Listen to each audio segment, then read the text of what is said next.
Yo, what's up, everybody? Welcome to Tricky Jim. Thank you so much for tuning in on this lovely Thursday night. It is snowy out here in Akron, Ohio. Very snowy. So much so that we'll probably have a lower turnout tonight for Gym Leader Challenge. Oh no, the battery's low.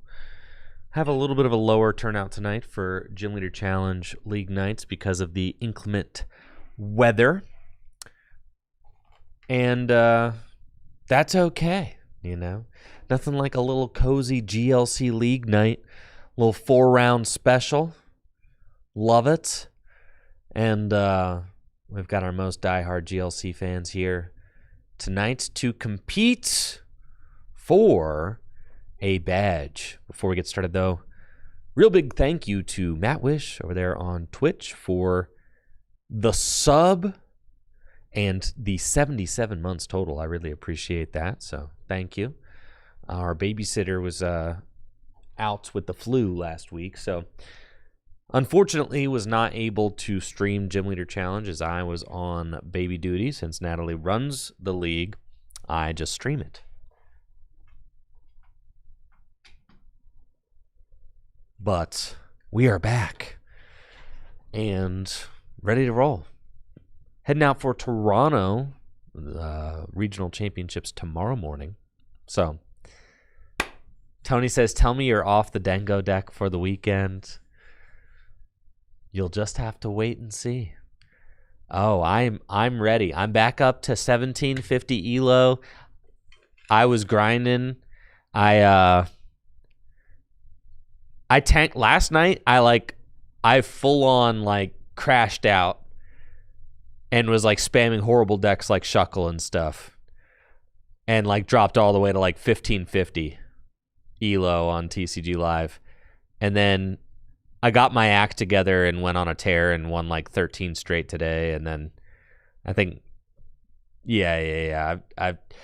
I'm grinding. I'm testing, getting myself comfortable for the weekend, and I'm feeling good to go, most assuredly. But tonight's not standard. That's this weekend at the Toronto Regional Championships, which I know many of us will be attending. Some of us will be watching from home. I myself will be attending. And with the couple of weeks missed for Gym Leader Challenge League Night, there's actually lots to catch up on. So let's head over to the scorekeeper, Mr. Ben Morse.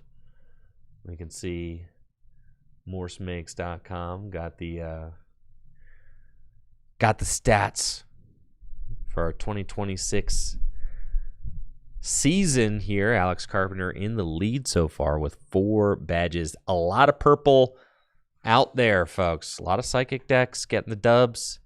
A lot of fighting decks getting the dubs. We had Hunter win this past week. Unfortunate. Would have loved to see Hunter win with my favorite Psychic Garbodor deck. Broken deck. Stoked to see Hunter get a dub as well. Not just any dub, though. A dub with the Psychic Garbodor deck. Love that. That is awesome. So, shout out to Hunter getting his second badge yesterday. But honestly, still got a very tight race. John Patterson in there with 3 badges as well. I consider John Patterson to have wins with the 3 strongest decks, I would say, so far. Kind of what I consider to be the top 3 types in Gym Leader Challenge right now. Psychic, Water, and Fighting. Alex Carpenter obviously got the Grass and Lightning flex on there, but still has that Water badge that he can get. And then I do think that Grass is also very good. Grass and Lightning are also just really sneaky good. I think so is Metal, right? Craig Davenport, huge flex with a single Metal badge, honestly. The only Metal win on the board, and it's Craig's only badge. I mean, that's a huge flex for sure. Metal is sneaky kind of good. Lightning sneaky good. Grass is sneaky good. I've gotten to test some more Gym Leader Challenge in the last couple weeks, and the Lightning deck I think is really cool. The new Lightning deck that kind of like plays the Magneton, you blow yourself up, right? You do the not that one. There are multiple Magneton that blow themselves up. This one. Yeah, this one's the broken one, dude. You go get yourself 3 supporter cards out of the deck and put them into your hand, dude. That card is so nuts. And Venom says, I'm living for when Burn finally makes its way onto the full grip board. Venom, did you notice today's YouTube thumbnail? Probably not because you're on Twitch. But today's YouTube thumbnail is inspired by your favorite deck. The YouTube thumbnail's got Infernape on it. I'll also have you know, Venom, that I have built your Burn deck. I do have it built. So, maybe one day I'll get to show it off. All right, looks like we have got Metal versus Grass round 1. There are 12 players braving the weather here tonight in Akron, Ohio to play some Gym Leader Challenge formats. So shout out to everybody who attended. And round 1, going to be an exciting one as we've got John Patterson versus Michael Prieto. Let's go. John Patterson, been working on that metal deck. He's got wins with fighting, got a win with psychic, got a win with water. Metal is his next up choice. Actually got to play some games, some casual Gym Leader Challenge games with John Patterson. And we got to kind of compare metal lists as I'm preparing for my ultimate showdown with Chris, a.k.a. Ghouls, from the Turbo Blaze team, preparing for my first to 10 conquest. Never been done before. You know what? I'm going to have to, invite one of my friends to do, a practice first to 10 conquest so that I could feel prepared when I play against Chris. But I'm working on getting all of my decks to, the point where I feel like they're competitive. So I'm feeling more confident with metal. I got to kind of put my head together with John Patterson, get my thoughts together on the metal deck. Also feeling more confident with lightning after my most recent testing session. So Venom says, look at my metal list. DM it to me, Venom. DM it to me. Thank you. It's ya boy, Retlaw, for that Prime sub in the 17 months. I really appreciate that. Thank you. Thank you. Peter says, first to 10 is so much DLC. Is that 2 days? No, it's going to be a one day straight. That's not even that much GLC. That's not even that much. That's not that much. What? It's only 10 games. When I win 10 straight. It's going to be so sick. The gamers, that's going to be a stream for the gamers. It's happening the Friday before the Friday before the Perfect Order 6K doubleheader. Chris is going to be joining me for a first to 10 conquest.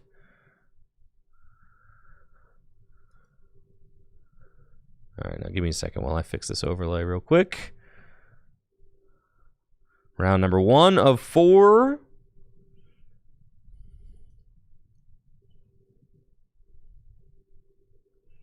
Metal versus grass. Let's get into this.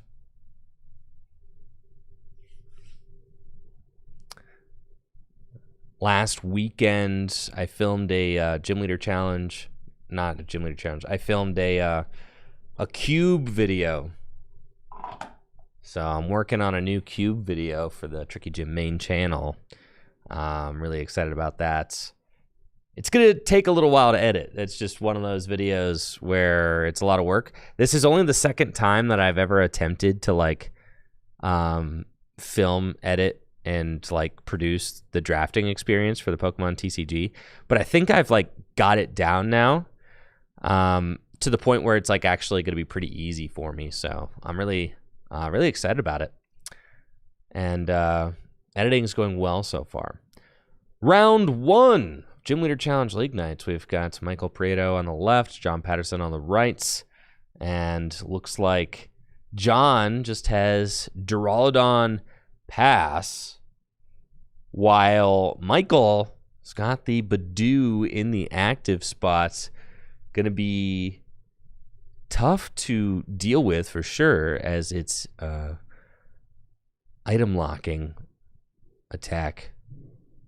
Itchy Pollen.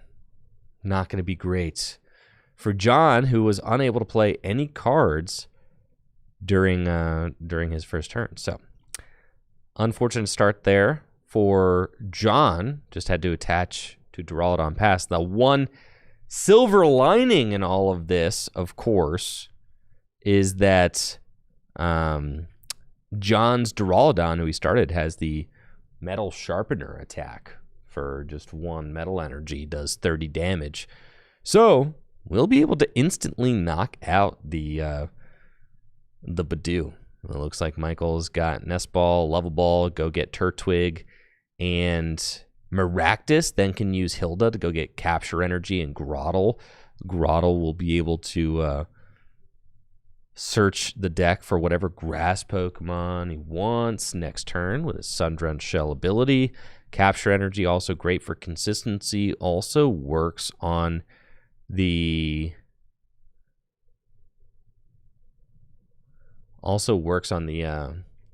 Turtwig, if you want to put the Capture Energy on the Turtwig. And it looks like, are we seeing Egg Mill here? Is that what we got? The Maractus is interesting. This does look like it's going to be some sort of disruptive grass deck, right? Now that I see this Oddish on the bench, Oddish always gotta stress a little bit if you see an Oddish come out in the grass deck. There's no like well-behaved Vileplume. All of them are pain. all of them. So I'm assuming it's going to be the item lock one from Ancient Origins with the Irritating Pollen ability, right? And it looks like John able to slap a second energy onto the Duraludon. Marnie does have a supporter. Obviously cannot play the Buddy Buddy Poffin in his hand, which I'm sure he would like to play. It looks like he also drew into Arcaludon. Obviously, you don't want to evolve that yet, as you don't have the energy to attack with it. And Metal Sharpener will just take a knockout on the Badoo. So, big KO there for John. Starting off strong. Now let's see what Michael can do. Doesn't look exactly like a Egg Mill list. Like, this is looking like maybe Michael's own brew. As we see, there's a Kricketot there. Kricketot evolves into Kricketune. Kricketune has an ability that makes it so that your grass Pokemon get 40 additional hit points. That can make that Torterra very tough to contend with.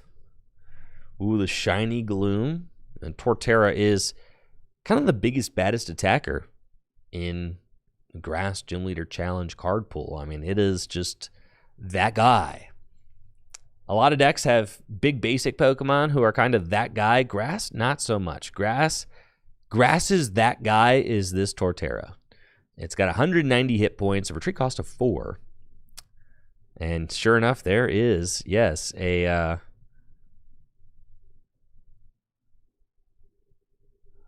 not exactly sure what was just... Oh, that's the Gloom. When you evolve it, you get to look at the top couple cards of your deck and Accelerated Grass. That's crazy. I forgot about that Gloom's ability. Yeah, Torterra's kind of the big bad of the grass deck, though. 190 hit points, pretty tough to knock out in just one hit. And then its Evo Press attack could do up to 300 damage if you have 6 evolution Pokemon in play for just 2 energy. So very easy to get that thing powered up and swinging. and it can one-hit KO anything in the format that you might come across. And then you combine Torterra with Irritating Pollen, which makes it so that neither player can play item cards from their hand. And you've got yourself a pretty nasty combo there. Looks like Michael is also playing maybe the Ariados, which inflicts poison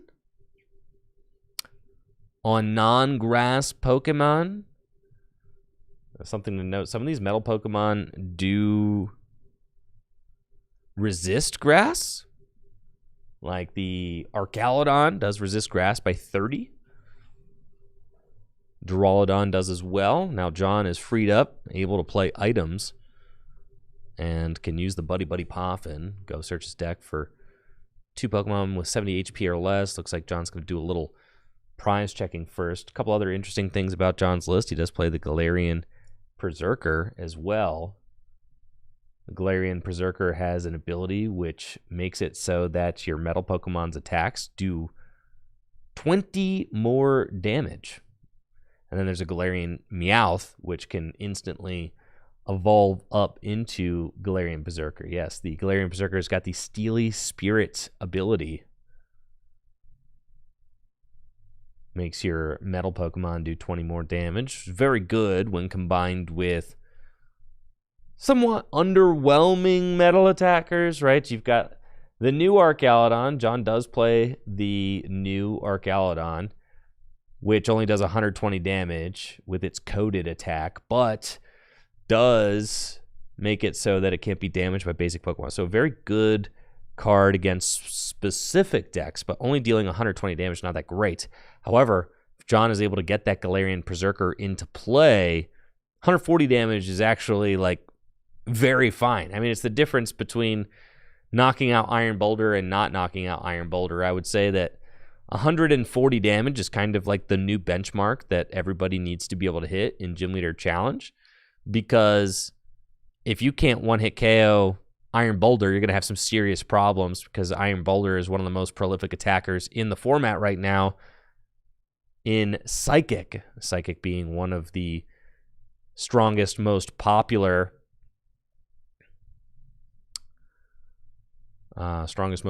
decks in Gym Leader Challenge right now. It looks like John was able to find a third energy, so we'll be evolving into Archaludon. Coded attack will do 120 damage, and then Mount Cornet gonna counter the Turffield Stadium, and that will take a knockout on Maractus. But Maractus, I think, has an ability, yes, that procs and places 6 damage counters on the Archaludon.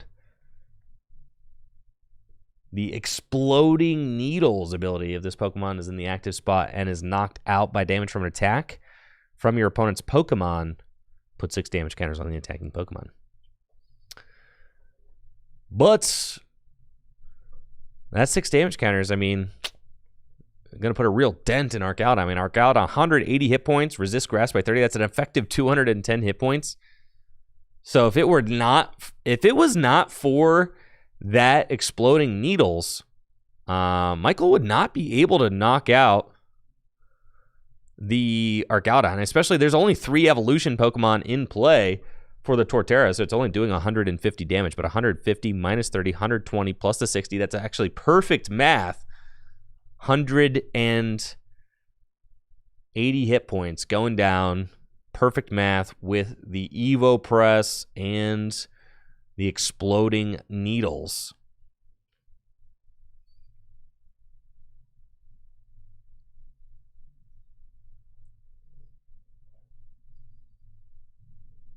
Let's see what John can do to respond. I mean, that all of John's eggs, if you will, were in that Archaludon basket. So I wonder if it might have benefited John to wait a turn. The Maractus is not actually able to damage the Archaludon at all, since the Archaludon has a minus 30 resistance. The only way that the Maractus was going to be able to damage the Archaludon was with its Exploding Needles attack, or Exploding Needles ability. John is certainly on the back foot now. Does have Metal Saucer in hand. Oh, and Raihan. So actually, John doesn't care. His hand is loaded. He's got Metal Saucer and Raihan, which means that all he needs to do is go find a pivot card off of Raihan, and he'll be able to smack this Torterra back with Zamazenta and its Retaliate attack, which does 220 damage. But wait, actually, there's a Kricketune in play. Oh my goodness. And the Kricketune has the Exciting Stage ability, I think it is. The Swelling Tune. Exciting Stage is the one that draws cards. Kricketune has the Swelling Tune ability, which makes it so that your grass Pokemon get plus 40 hit points, which puts the Torterra at 230 HP, and Retaliate only does 220 damage. Now, I was talking to John this past weekend when we were testing some GLC. I was talking to John about Adventure Bag. I'm playing Adventure Bag in my metal list right now. I think Adventure Bag is really good. And if John was playing Adventure Bag, he would be able to go take this knockout because you could Raihan for Adventure Bag and use Adventure Bag to go get Floatstone and Muscle Band. But the reason that I'm playing Adventure Bag in my metal list is because I wanted an extra out to find TM Turbo Energize in the early turns of the game, because TM Turbo Energize is just one of the best cards you can play early on in your metal deck, just to kind of juice some energy into play. And then, Arven is like one out, but having Arven and Adventure Bag just gives you more outs to it, so I really like that. Because you really want to find that card early. And metal, some builds of metal can really lean on the Guzma Hala engine, but not all metal builds, especially if you're playing Matang. It just gets kind of weird with Guzma and Hala because you don't really have the special energy that you want to run.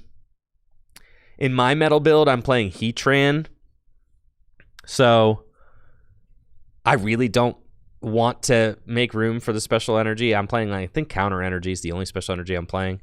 So it just feels like your value out of Guzma and Hala in some metal builds is just not very high.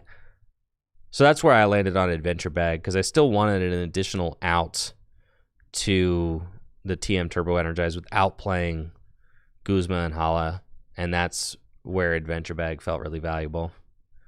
Just a weird situation because you can't play Green's Exploration either, right? Like some decks can just say like, oh, well, I'm not going to play any basics with abilities and I'll just play Green's Exploration. Yeah, John is keen on catching that Escape Rope. You got to switch both active Pokemon, so Michael's Escape Rope will send Torterra to the bench, Spinarak into the active spot. Hilda, go get an Energy and a Stage 1 Pokemon. Or, excuse me, a Evolution Pokemon and an Energy, not just a Stage 1. Can get any Evolution. And it looks like Michael will be getting that Vileplume, so no more items being played. However, got ourselves a weird situation because John did not swing into the Torterra, but did go get the Meowth, right? So, like, now if Michael takes this knockout on Bronzor, which is not a very high-value Pokemon, right? You knock out Bronzor, like, who cares? But are you really going to trade Torterra for Bronzor? No. And Michael says, no, I am not going to do that, right? So I'm just going to leave my little Spinarak in the active spot and say go. Because right now, you've kind of got this game of chicken going on where John doesn't want to offer up his Pokemon to get knocked out by Torterra because Torterra would be doing 150 damage to Zamazenta. It's not quite enough to knock it out, as Zamazenta does have the Metal Shield ability, which reduces damage done to it by 30 and a minus 30 resistance. So an effective 190 hit points right now. Michael would need to have that 4th evolution Pokemon in play in order to make it happen. Now, John is going to use the ability on the Galarian Meowth, which allows him to search his deck for Galarian Berserker. And that is an awesome looking card. I do love the gold, all gold Galarian Berserker. It looks so good. That's a card that just like belongs all gold, if you ask me. Looks great. We kind of got ourselves a standoff here, though, right? Like, because John doesn't want to move his valuable Zamazenta into the active spot. Michael doesn't want to move his valuable Torterra into the active spot. So neither player can play item cards because of Vileplume's irritating pollen ability. So we're just kind of chilling here, waiting till someone finds a Boss or a Guzma, right? But the thing is, if John finds Boss or Guzma, it doesn't really matter. Dang, got the full Cynthia kid. I'm pretty sure that was like a maybe a Chinese one, something like that. That was sick.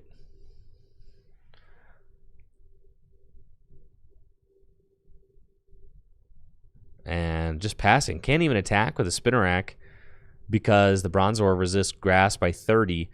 Now, if Michael could find the Ariados, right, then Michael could start putting some pressure on because Ariados poisons the opponent's active Pokemon. So that would be something that would be quite good. I see Michael kind of eyeing up a research. Do you want to play that? Research. Certainly put the floatstone down. No, Michael, put the floatstone down. It's not an item. I know it says item on it, but it's not an item. You can play it. No!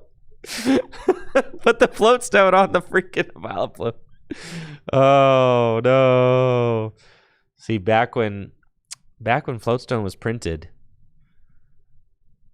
it was an item card. Tool cards all used to be item cards, but they're not anymore. That was a big change that happened in the Scarlet and Violet block. Is that tools no longer item? Was it the Sword and Shield block? When did they stop being? Well, it might have been Sword and Shield, dude. I don't know, man. All the years are kind of blending together for me these days. But in one of these recent blocks, they switched it. And tools, they're not items anymore. They're their own thing. Now,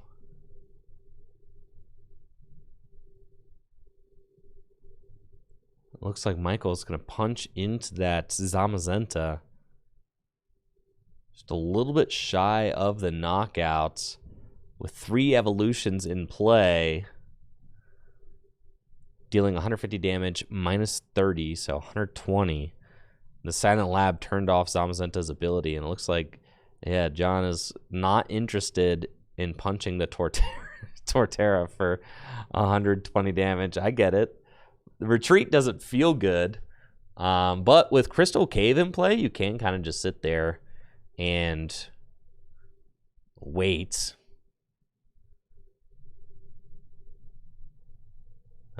John has 4 prizes left to Michael's 5. So it has a slight prize lead.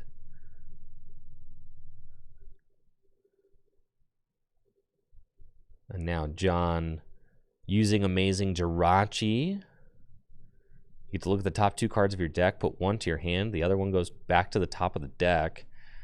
John did reveal a Cypher Maniac's Code Breaking.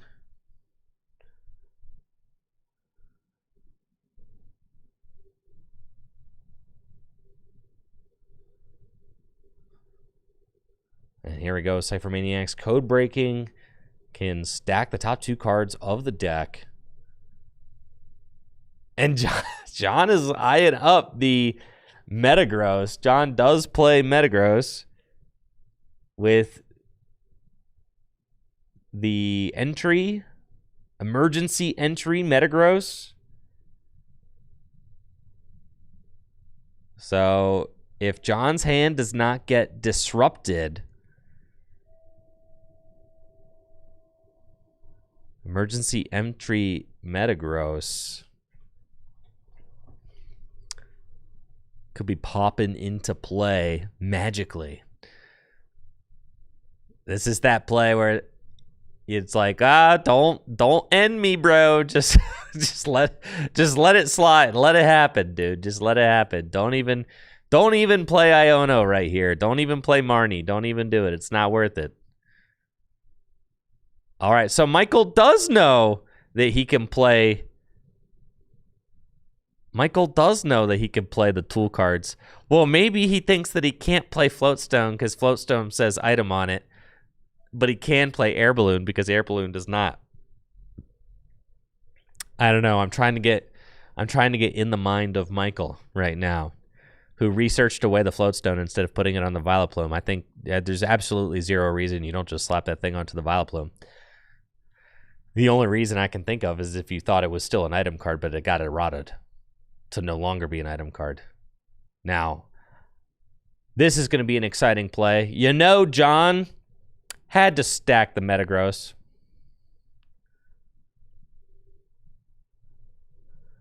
Going to be a pass. Metagross gets top decked. Emergency entry comes into play. You draw 3 cards. One of those is a Bronzong. Bronzong has the Metal Lynx ability, which you can use to attach a basic metal from your discard pile to one of your bench Pokemon. And now, I mean, John's board is looking pretty substantial. He's got a Metal Energy in the discard pile. Could use Metal Lynx. Obviously, without the use of items, things are pretty difficult to maneuver around. Now, John knows his top deck is a Metal Energy as well. That information is valuable, as his hand is a little energy dry right now. Just found 2 metal off of the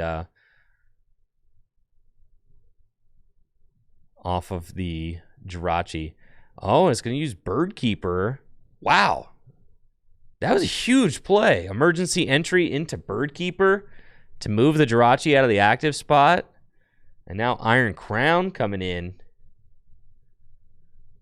Going to do some damage with the deleting slash attack for what would usually be a pretty underwhelming 120 damage. Actually going to be a juiced up 140. And you could see the value of the Galarian Berserker.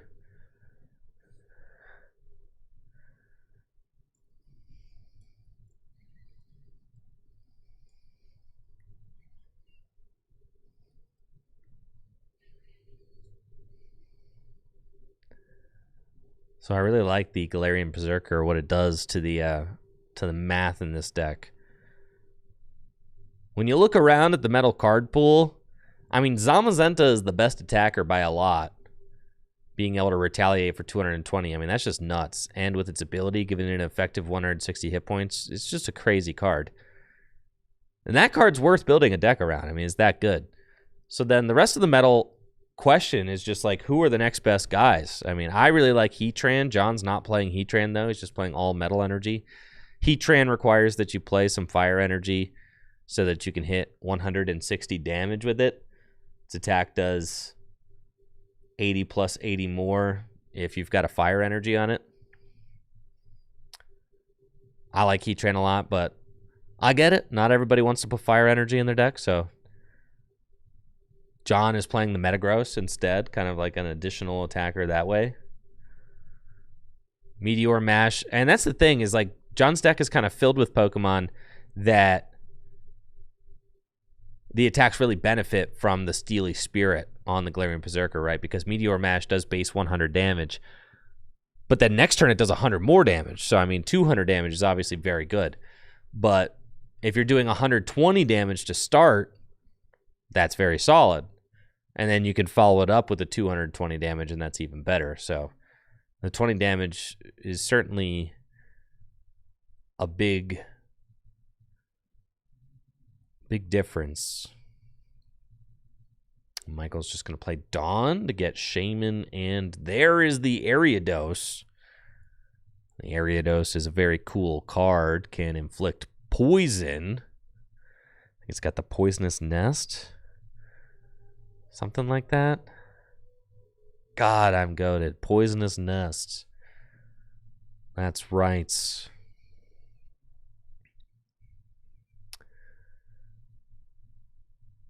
Useless in the grass mirror, but quite good everywhere else. Michael does need to remember to take a prize card for that, so I'm going to try and remind him real quick, see if the walkie-talkie's working.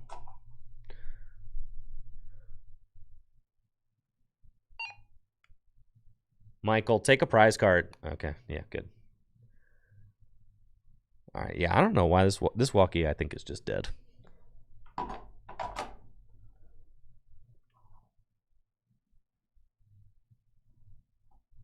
Because I put it on the charger and it says full, but then I take it off and it says dead. So hopefully there's not any game state errors I got to correct today. And they already fixed the prize issue, so no sweat there. John's got teammates. Finds U-turn board off the teammates. Give that Jirachi free retreat. Now doesn't even have to use the Zamazenta. Can actually just go in with the Metagross. 140 damage.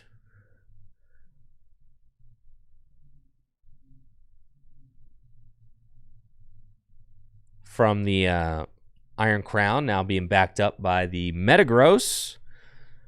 Gonna swing in for 220. Take the knockout, threatening. Did I say 220? 120. With Meteor Mash, threatening 220 next turn. And John goes down to 3 prizes remaining. And now seems as if Michael may finally be out of options. The Area 0 Underdepths, is that area? No, that's Aether Paradise Conservation Area. That's it, not the Area 0 Underdepths. Aether Paradise Conservation thing. All right, Bird Keeper.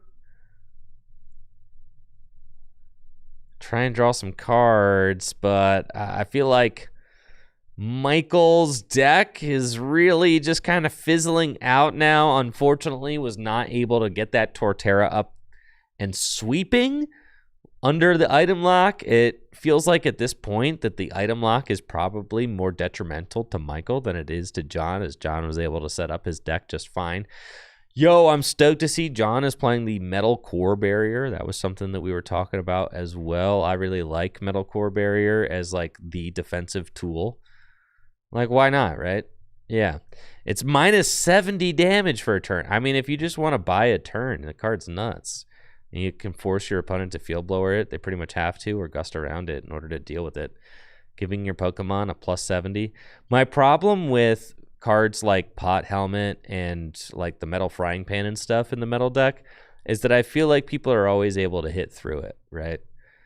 It's like, I feel like people always hit the numbers that they need to, even without field blower. But with the Metal Core Barrier, ain't nobody hitting through that. I mean, minus 70? It's crazy. And it gives Metagross an effective 240 hit points.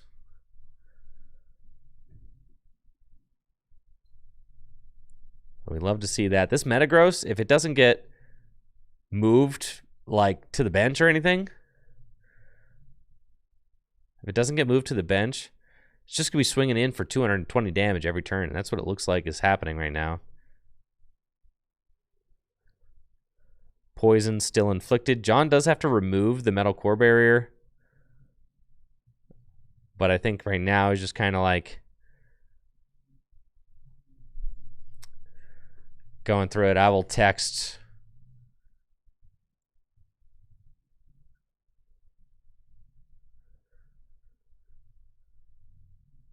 Oh, he's got it. Okay. My goat, John. Thank you.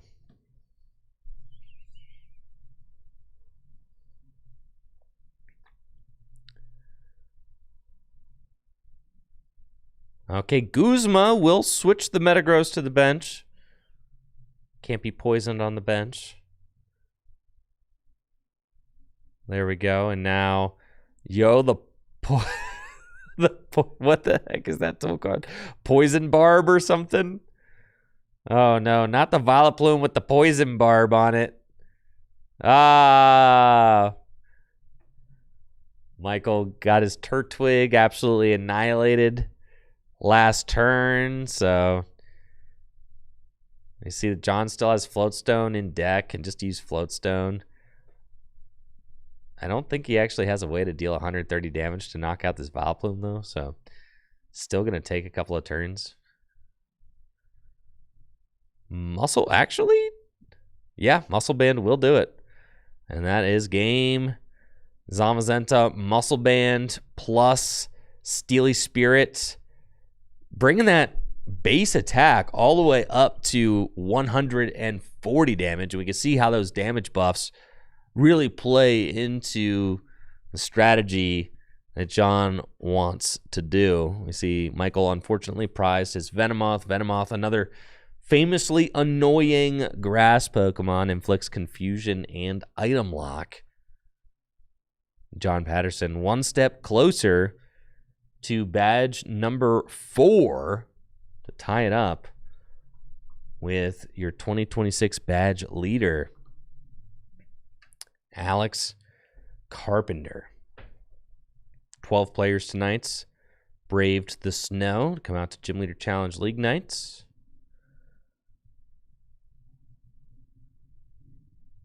Only one badge can be earned, though. So I look forward to seeing who gets it tonight. Let's go back to the leaderboard. Hunter won last week. We've, of course, got the Full Grip Games Perfect Order $6,000 cash doubleheader weekend event. Now with the Perfect Order logo. Looks great. We started advertising it before the logo even came out. Looks great with the logo. There you go. Perfect Order 6K doubleheader weekend. You can pre-register now on fullgripgames.com. The largest, most prize money awardingest Gym Leader Challenge events anywhere in the world are Full Grip Games set release weekend doubleheaders. We've got the $3,000 standard event featuring the newest cards from Perfect Order happening on Saturday, March 28th, and the $3,000 cash Gym Leader Challenge event featuring the newest cards from Perfect Order happening on Sunday, March 29th. $6,000 cash in total prizing for the entire weekend. Registration available now at fullgripgames.com. There's also a side event if anybody's making a trip out from out of town and wants something to do on the Friday night before the doubleheader. There is a retro side event, 2006 World Championships, Hidden Legends through... Why do I not? Hidden Power? What is HP? Hidden Power? Hidden Legends? Hidden Power? Something like that? Yo, let's freaking go, Venom. Booked your flight yesterday? That's what's up. That's what's up. So yeah, we've got a 2006 side event happening the Friday before the doubleheader. Is that post-rotation? Yes, it will be. Try the new post-rotation format before any other events. You can see right there, post-rotation, bang. Yeah, so that is going to be post-rotation. You can try out the new format in standard format before you can anywhere else. It's going to be a ton of fun. I'll be streaming the entire thing right here on Tricky Gym. So if you can't make it, definitely make sure to tune in. That'll be happening at the end of March. And, of course, I am training for my part of the doubleheader weekend, which is going to be the Gym Leader Challenge First to All 10 Types Conquest with me versus Chris Ghouls, happening all day the Friday before this doubleheader. So I am preparing my decks for that challenge now. I'm very much looking forward to it. I've never done a challenge of that magnitude before.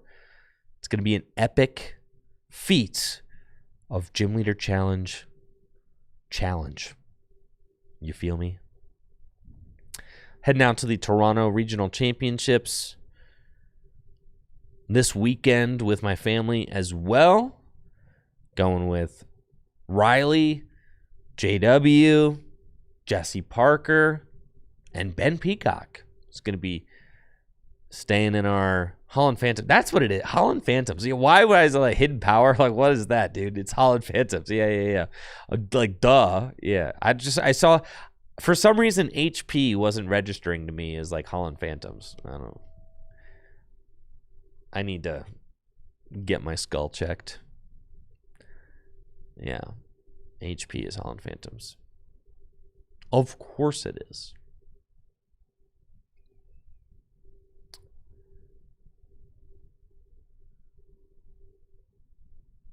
Player records. Yo, Alex Harper, 71-33 is pretty crazy. That is pretty crazy. It's got like almost a 50% rate on top 4 conversion. That's kind of insane. Yo, Tony is kind of looking sauce too. It's pretty good. A lot of players almost half. Ben's got almost half. It's a solid win percentage too, 59-27.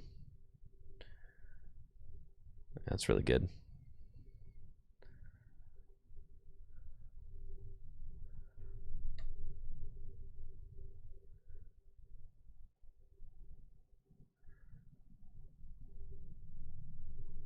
Dang, Hunter's record is pretty good considering how hard of a time I give him. John Patterson, low-key nuts, actually. 59-26-2. Sheesh.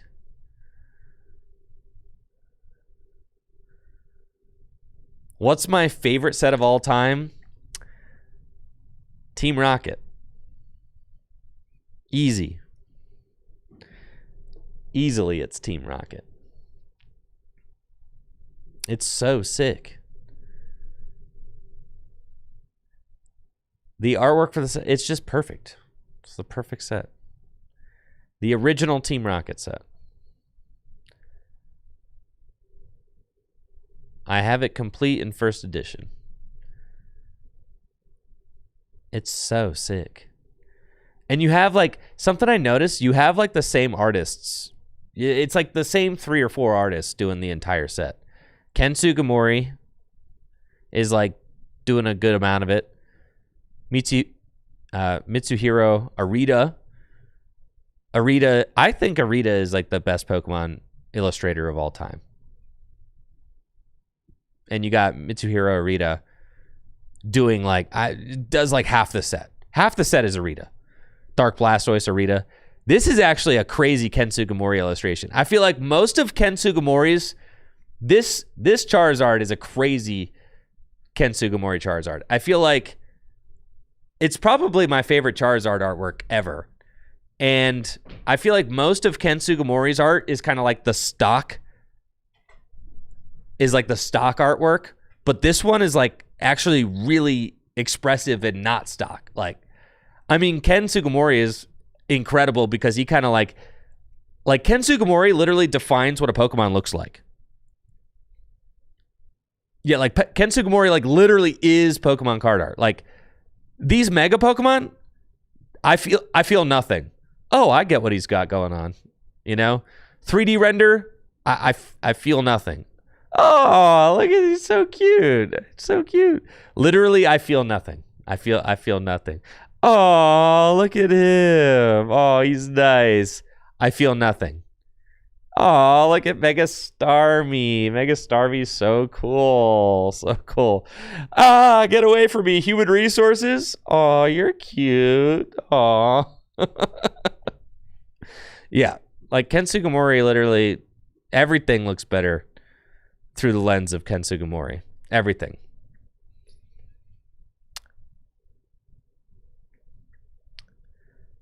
We got Hash Brown Jones says, I had fun playing Gym Leader Challenge on TCG Live. I wish they keep it on permanently.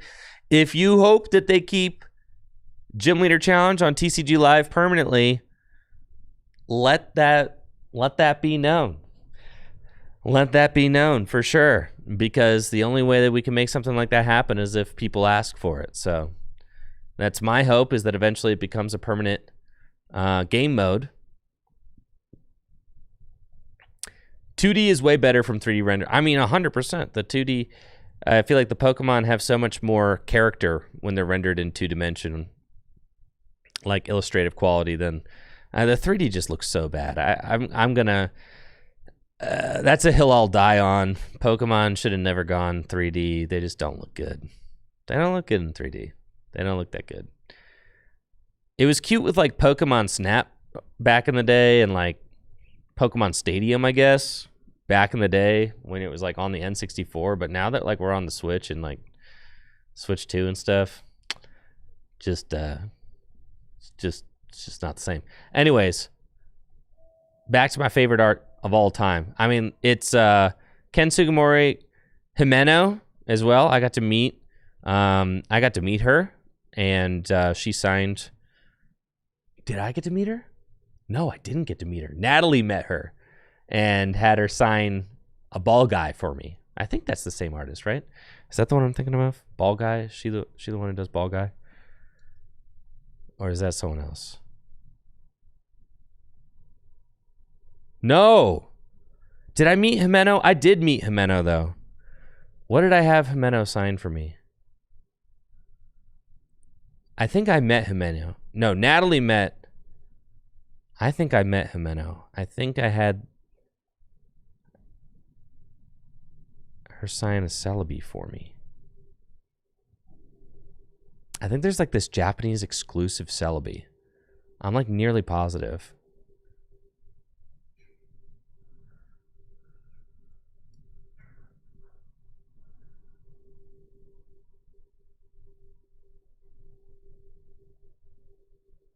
Now I'm like,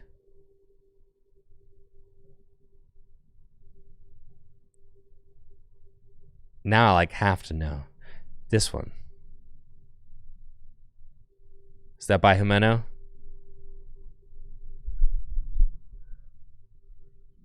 No, Harada. Okay, never mind. Midori Harada. All right, so Himeno is probably not. I might be misgendering them by accident. No, Harada is who I met. Anyways, Himeno does some incredible artwork for Team Rocket as well. Kagamaru Himeno.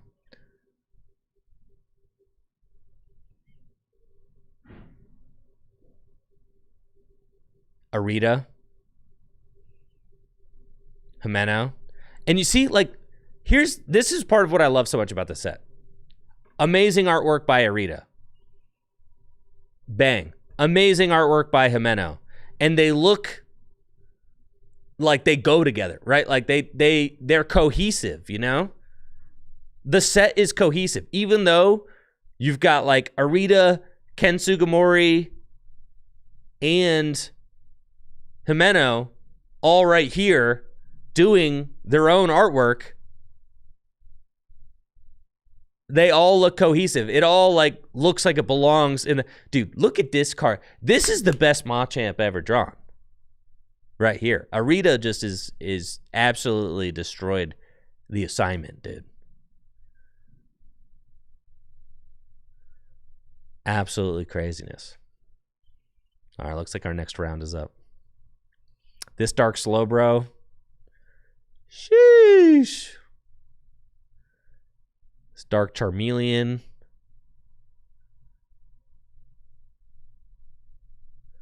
Dude, even the stock artwork from Ken Sugimori goes crazy. Arita doing all the Dark Evolutions too. Flareon, Jolteon. Dark Jolteon? Are you telling me this isn't one of the best card artworks of all time right here? Like, look at that, dude. It's insane. Dark Golduck. Quit playing with me, bro. Quit playing with me. Not to mention, all the cards have like a darker golden border. Like, they all look so good. The whole set is fire. The whole set. Even when you're down to like the uncommons. Like you've never seen a Primeape look this crazy, bro. Like Arita doing Primeape. Arita did like a third of the set. It literally, if you go through the set, it's Himeno, Arita, and Ken Sugimori. That's it. They all did the whole set. And I feel like they all got together and are like, all right, not that one, but they were like, all right, let's make the best set of all time. And they were like, okay. And they did.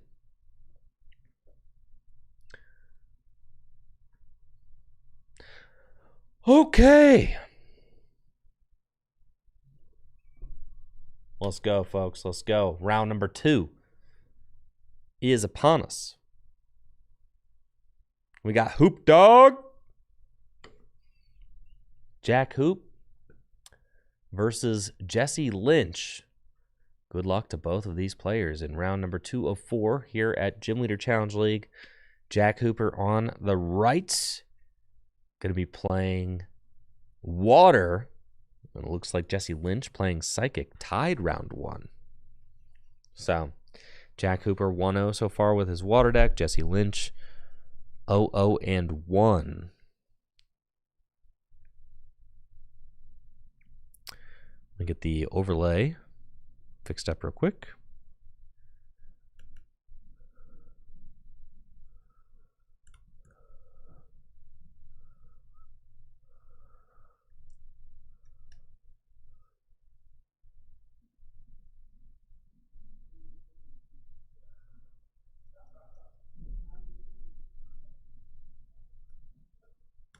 There we go.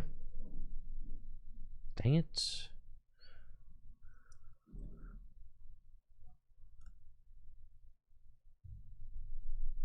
There we go.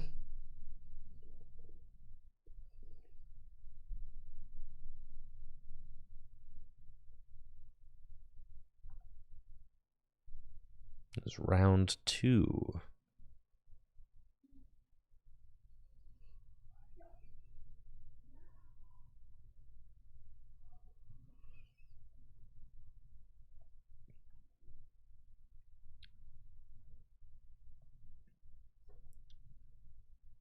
Looks like Jesse going first. Energy to Necrozma. Duskull down. It looks like Jack is maybe playing a Wailord deck. Probably Hydro Pump. Just has to go attached to Sobble and Pound. Not the best start there for Jack.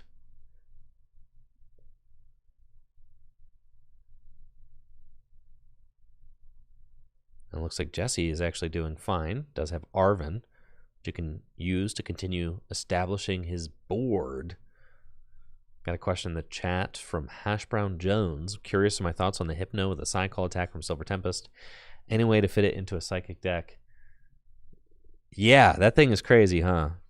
I think, what, you get to search your deck for 2 Stage 1 Pokemon and put them into play? Something like that? Yeah, Psy-Call.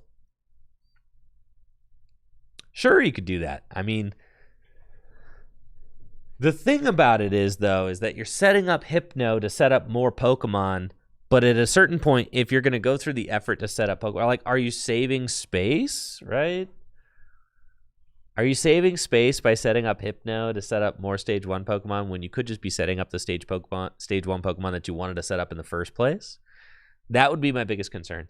I think the thing is that the Psy-Call Hypno doesn't have a great attack. Like, if its attack did like 130 damage, then we'd be in business, right?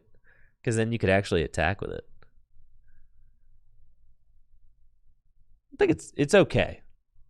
You could brew with it for sure. I do think that there's the potential for like a Stage 1 kind of like Psychic deck. There's a lot of really good Stage 1s, like Clefable, for instance.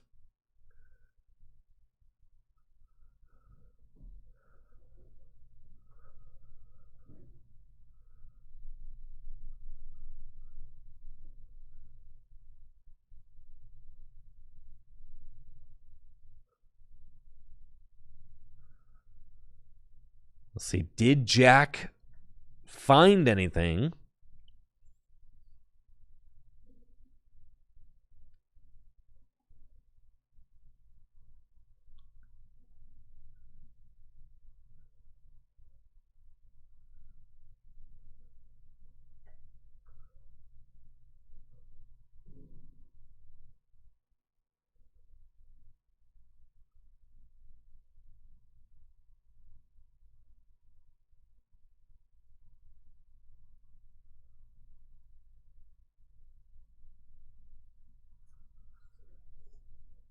Looks like a level ball. I mean, Jesse is setting up just fine, right? Well, Jack is just sitting here. I mean, Jesse is moments away from a board wipe. If Jesse is able to get Dusknoir into play, could just be lights out for round number 2.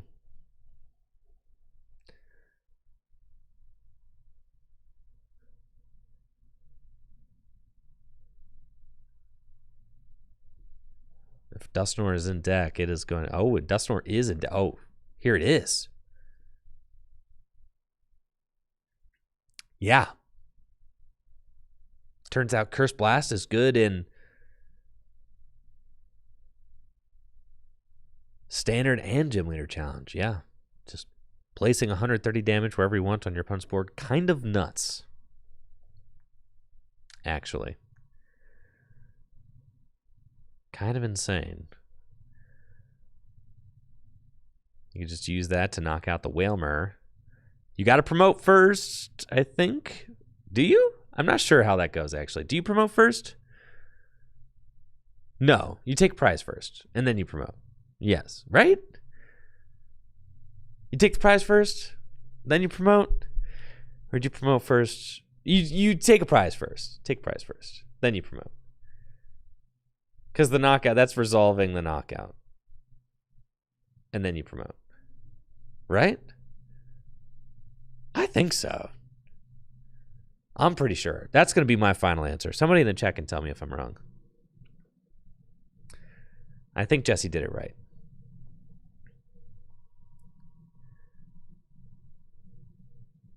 It goes to show you I don't play enough Dusknoir decks.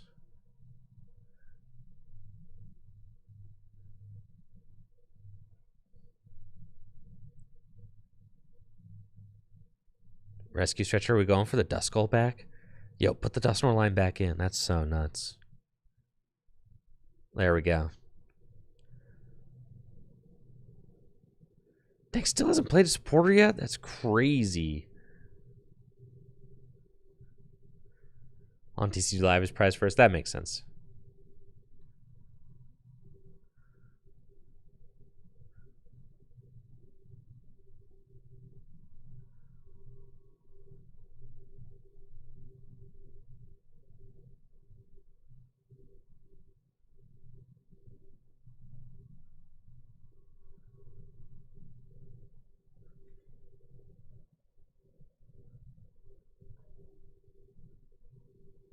I know Ben Moore's trying to bait me into pulling up Lysaur Boat. Listen, I know that Kamiya is good.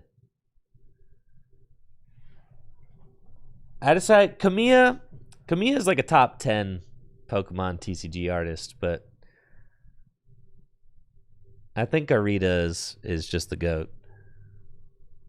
Honestly.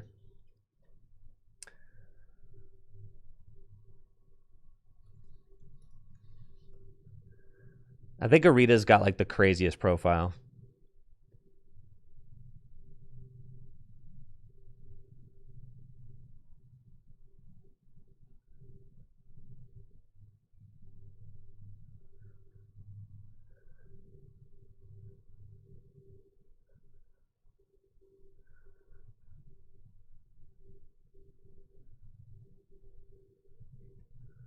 Arita has illustrated 800 cards. Crazy. And that's game. Yeah. Unfortunate there for Jack. It was never really a game for him. Never really got to get going.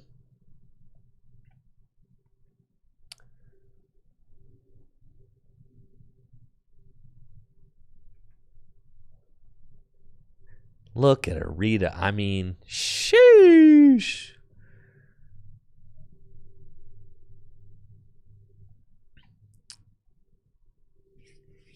Now, this artwork is bad. I don't know what's up with that. I don't like that one. But, like, this Articuno is just so crazy. Patasaur says, hi, Andrew, I'm your biggest fan. Well, hello, Patasaur. Golly.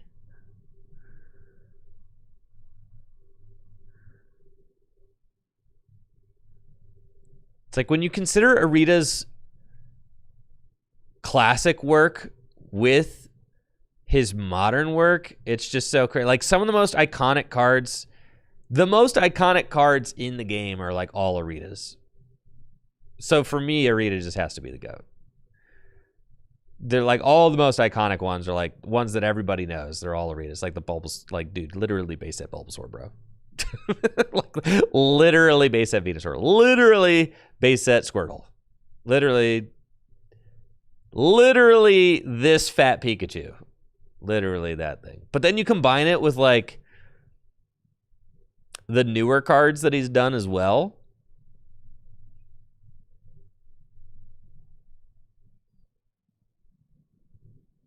I feel like his range is just like absolutely insane. He's got some like really quiet cards too, like understated, just like really solid. Not everything is like in your face. Not everything is, you know, he's got really graceful cards too, like really beautiful, graceful cards.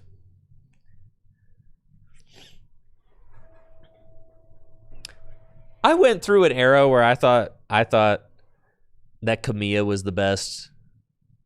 And Kamiya is very cool. I think all of Kamiya's cards are really cool. They're really expressive and cool and neat. But I think Arita's just the GOAT. I mean, literally, Arita did all the tag teams. Like Arita did all the freaking tag teams. Like all of them. Like, you don't give somebody that workload unless they're the freaking GOAT. Like, you don't give somebody the task of doing all the tag teams unless they're the freaking GOAT, unless they're just freaking goated. You don't give somebody the task of doing all of these base set cards that'll be remembered forever unless they're the freaking GOAT. It's like Arita's just the freaking GOAT.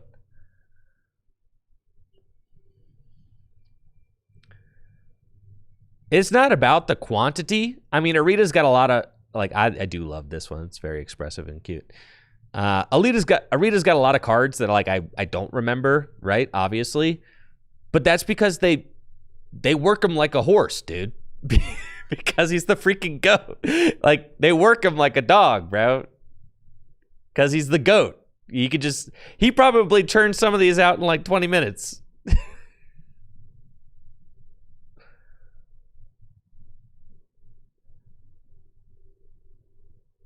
Every single tag team, bruh.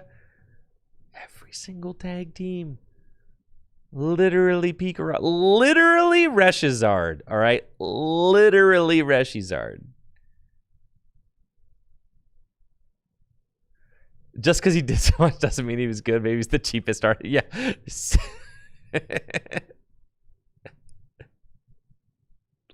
Literally every single tag team, bro.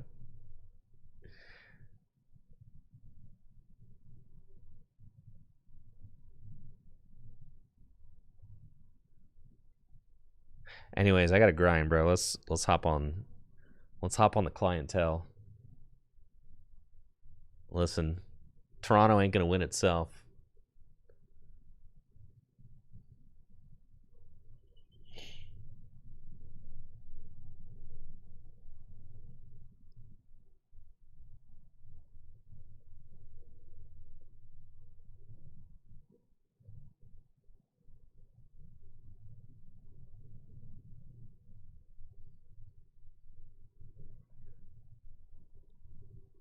Let's freaking go, dude.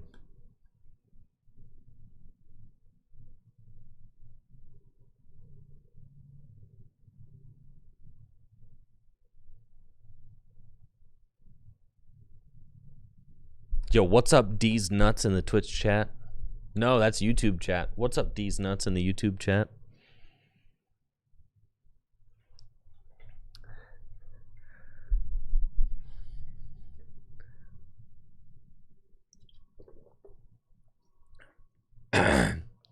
I'm not flying to Toronto. I'm driving. It's only like 5 hours.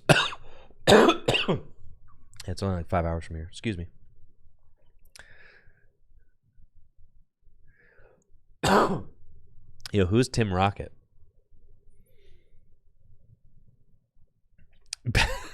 Best Goldingo opening hand. Listen, I've got a stream curse, all right?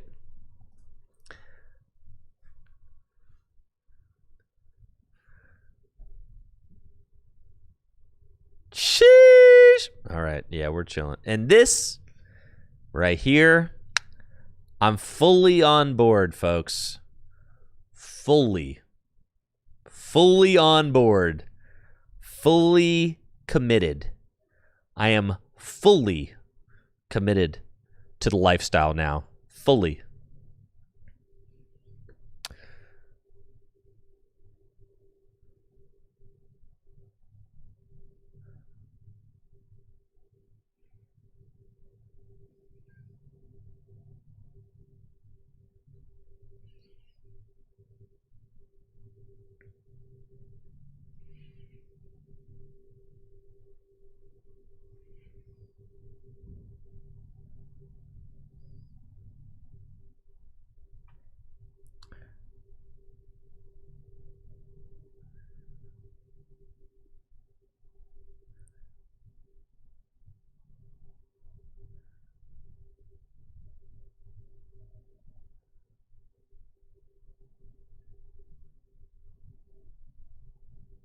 Nope. Very good. Do I even want to give them a... Yeah, whatever.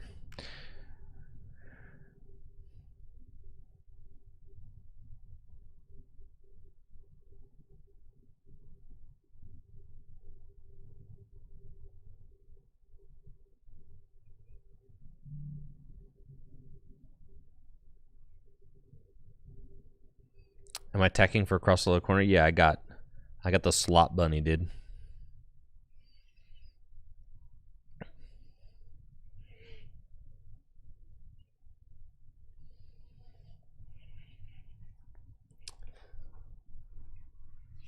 The ogre pawn, the slot bunny. You don't call it the slot bunny, dude. Everybody calls it the the slot bunny.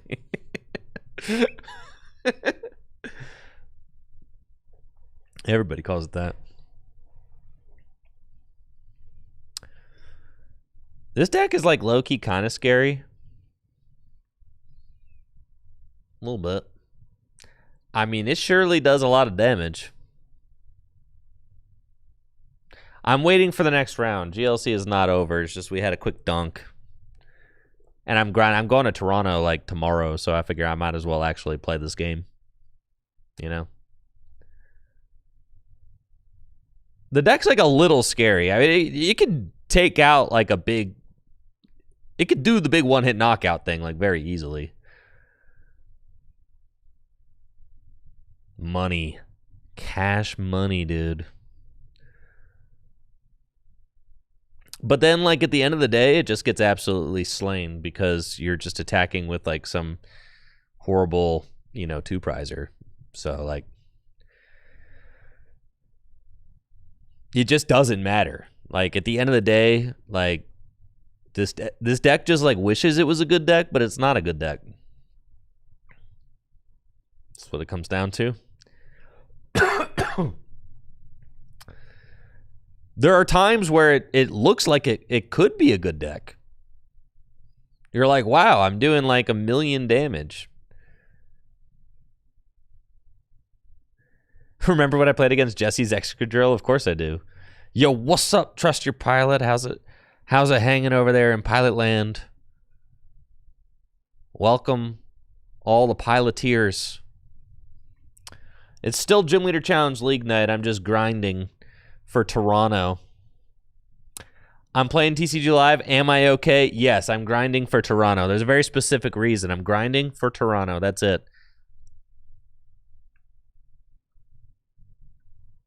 My family's broke. I need to win us $10,000.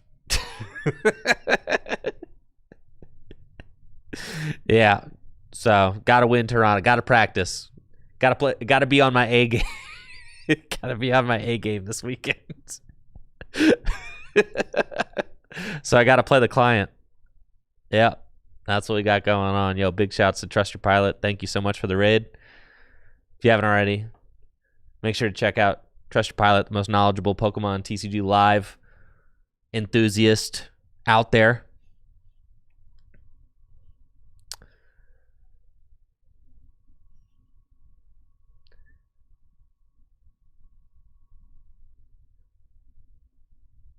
It's like the thing is like, yeah, the deck's like funny and stuff, but like they'll never take this knockout on this Lopunny here. So, yeah, and then you lose.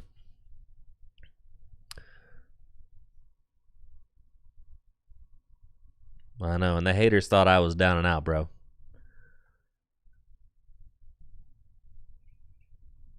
Should I wear my #1 TCG Live fan hat all weekend? Do you think that they'll let me go on stream with this? If like say I'm like winning into day 2 or something, you know? Do you think that they would let me wear my #1 TCGL fan hat?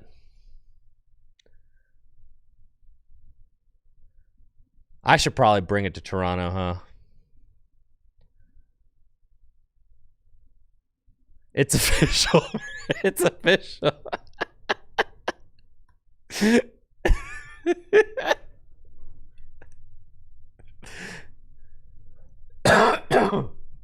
Excuse me. Sorry, I like inhaled some Mountain Dew. No, GLC is not over. I'm just waiting for round number 3 to go out. Round number 2 is very short.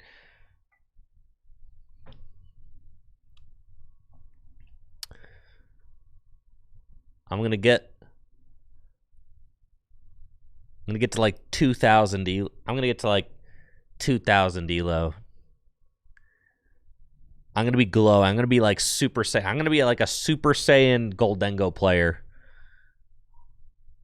I was seeing the vision for the last like.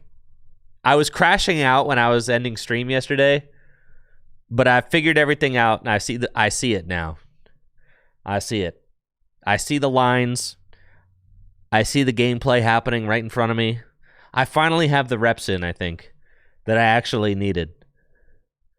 I just had to, basically, since I logged off yesterday till like right now, I basically have been no-lifing live, like no-lifing the client. I just have all I've been doing today is just, and last night and today, it's all I've done.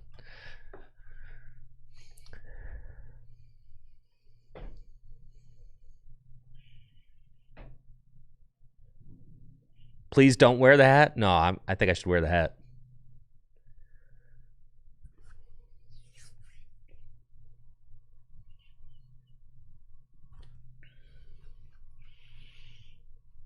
Listen, we need to get Gym Leader Challenge to be an official game mode on the Pokemon Trading Card Game Live.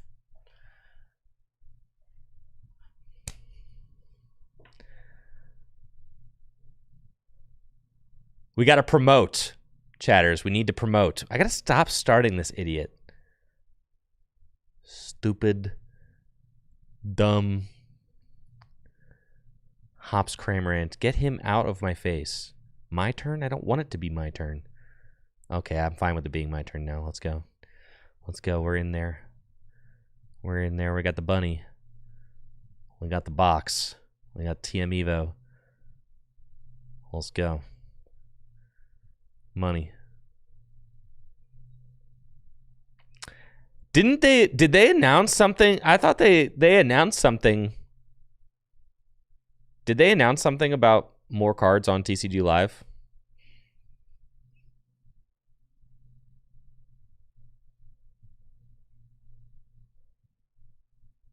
That's secret box.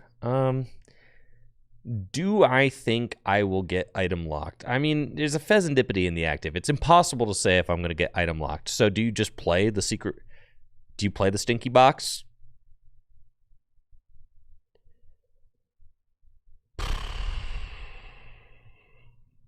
We're going to say no. They said we will be getting more of the expanded sets this year. Where did they say that specifically? Did they say it on Twitter? I've like heard people saying it, but where, who and where was it announced? Where did they say it? Later this year? That's sweet.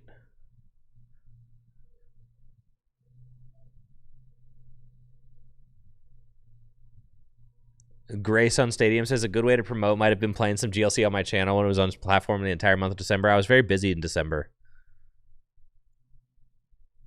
And also, to be frank, Gym Leader Challenge is more fun if they got the whole card pool. So, like, really, I want them to have the entire card pool on TCG Live. Like, I'll really be promoting it then. But, like, until they do, I don't want to just, like, kind of just pretend, like, that the kind of half-baked GLC is, like, just A-okay, right? Because I'm not. Like, I think it's great that you're kind of introducing people to the concept of an alternative format. However, I do think that, like, in order for it to really be Gym Leader Challenge, you have to have the entire expanded card pool. So, like, at a certain point, like, I don't want to, like, you know, I want it to be popular and I want people to play it, but, like, I also want to encourage them to do the whole card pool as well. You know what I'm saying?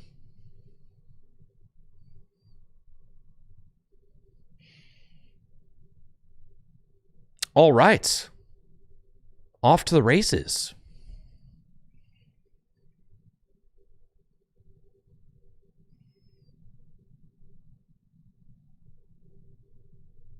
Goldengo Mirror.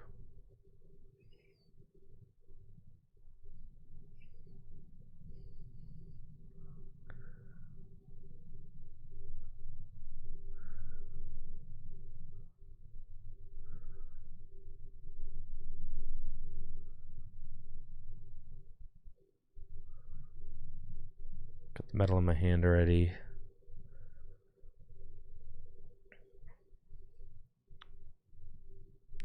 Lunar Cycle. Nest Ball's nice. I could use that to go get another Dango. No, I can't. Okay.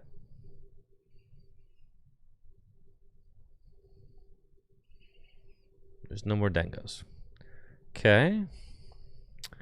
Only got 2 energy in the discard pile, but I've got plenty of energy to take this knockout because I can.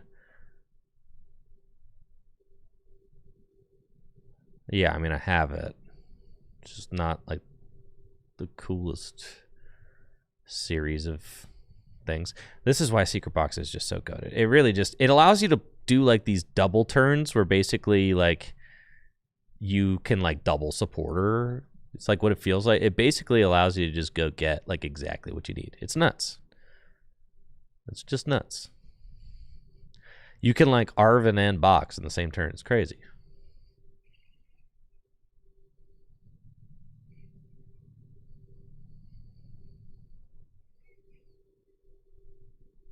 Oh, I should have discarded some energy there and gotten some value out of that, but whatever. I don't think I'm going to be using that idiot anymore.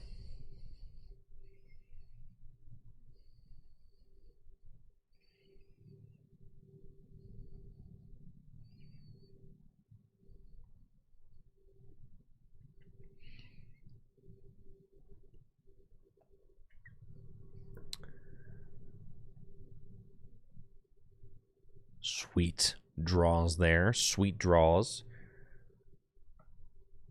But also, I feel like I already do a lot to promote Gym Leader Challenge as well. So, like, saying, like, oh, I should have played Sun and Moon on Gym Leader Challenge on TCG Live while I was there. Well, like, I already do Gym Leader Challenge League, like, dang near every Thursday. So, like, I'm already doing a Gym Leader Challenge. Not to mention, I also do Gym Leader Challenge Conquest and stuff like that. I just prefer to play Gym Leader Challenge on paper. I do. Especially when compared to Sun and Moon on Gym Leader Challenge on TCG Live. Now, for a lot of people, you know, Sun and Moon on Gym Leader Challenge is going to be like, that's the most accessible version of the format that there is. So for a lot of people, that's great. But for me, like, I have a whole Gym Leader Challenge League that I can produce every Thursday. I have people that I can invite in to, like, to conquest with me and to play games on tabletop. So that's kind of how I promote the format. So,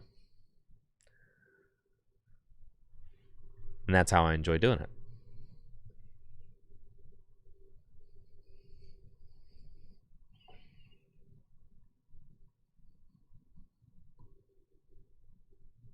Are there expensive cards from GLC? Yo, thank you, Peter, for that sub in the 60 months. Let's go. Thanks, Peter. Appreciate you. Are there expensive cards for GLC? I mean, like, technically, Tropical Beach is an expensive card. Like, I guess. You can get a World Championship Beach for like $30, though. I mean, we're talking about the most expensive cards in GLC. Like Roserade, probably $20, right? Trainers, the trainers aren't bad. The thing, it's still cheap compared to all the other trading card games out there. It's still so cheap. No, the bling is usually like the expensive stuff, obviously.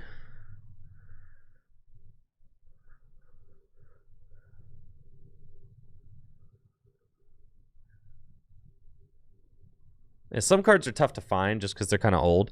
But that's the thing, is I think Pokemon should do like promo reprints. I mean, Japan does promo reprints, and they have like a battle day where they celebrate their alternate expanded format, right? Like TPCI should do like a yearly battle day where they celebrate Gym Leader Challenge with some promos. Like, why not? There are literally Gym Leader Challenge leagues all over the world that play Gym Leader Challenge. Like, you could support those leagues with promos. I know you could. Like, I know they can. TPCI has the data to see how many leagues and which ones play Gym Leader Challenge. They have the data. They know exactly what card shops play Gym Leader Challenge across the globe. They know that. Because you can sanction a tournament in Gym Leader Challenge. So, like, all they need to do is support those leagues with Gym Leader Challenge prize packs. And how cool would that be? It'd be so cool. It'd be so great.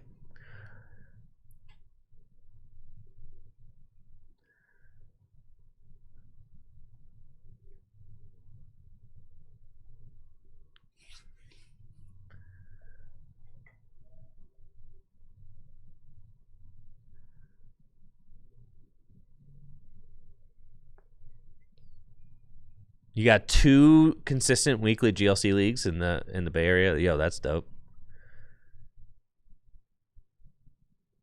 It's weird. This is not the first Miraidon deck I've played against lately. Most average Goldengo opening hand, honestly.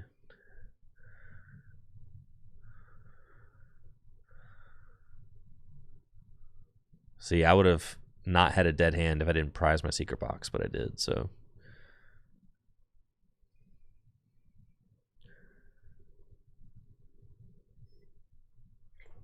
I know. Well, I made my expanded video on YouTube, and my expanded video, it's got like 30 something thousand views, you know? So like,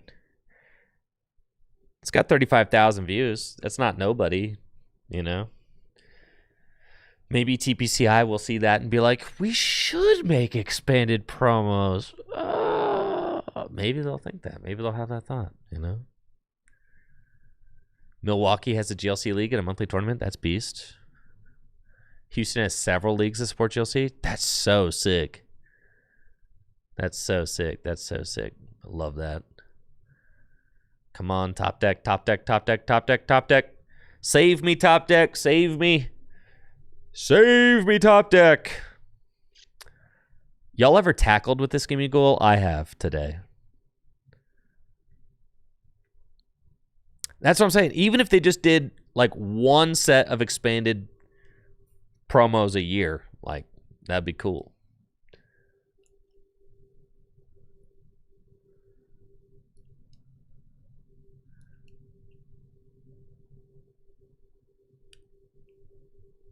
Let's go. Top deck, money right here. Yup, told you. Here we go. Thinning do be winning, chatters. Thinning do be winning. Oh, yeah. What do I want to do here, though, right? Is my...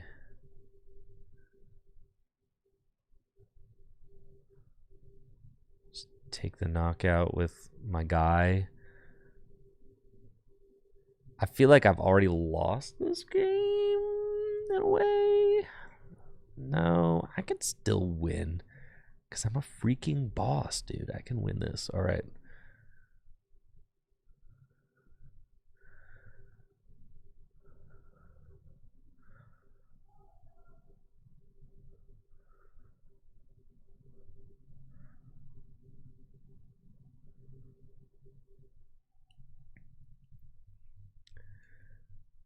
Yeah.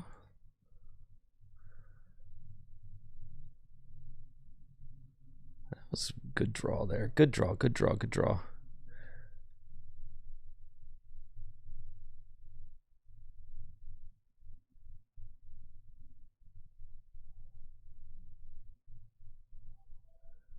It's not great for us. But what do I think of Baby Dango over Cram? Nah, Cram's that guy. Yo, the secretive box. Cram's that guy. Cram's that guy. This is tough. The Pikachu, that's tough. Hands, that's tough. But I need to get out my Lopunny. Lopunny doesn't get knocked out by Pikachu. Or like much of anything, honestly. So what we need to do this next turn is Turo this guy, take a knockout on the hands, right? Because I suspect that their win con, they're going to try and probably win with like a Blood Moon or something.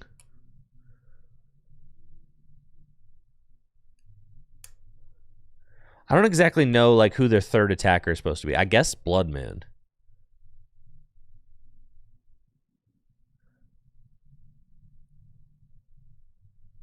So if I just don't have anything on my board that can die to Blood Moon, I should be okay.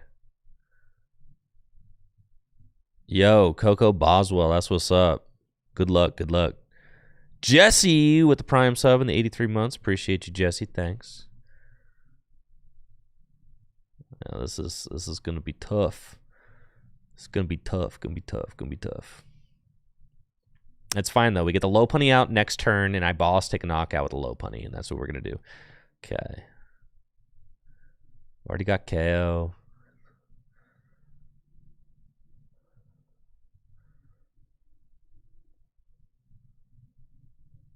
Let's get this guy.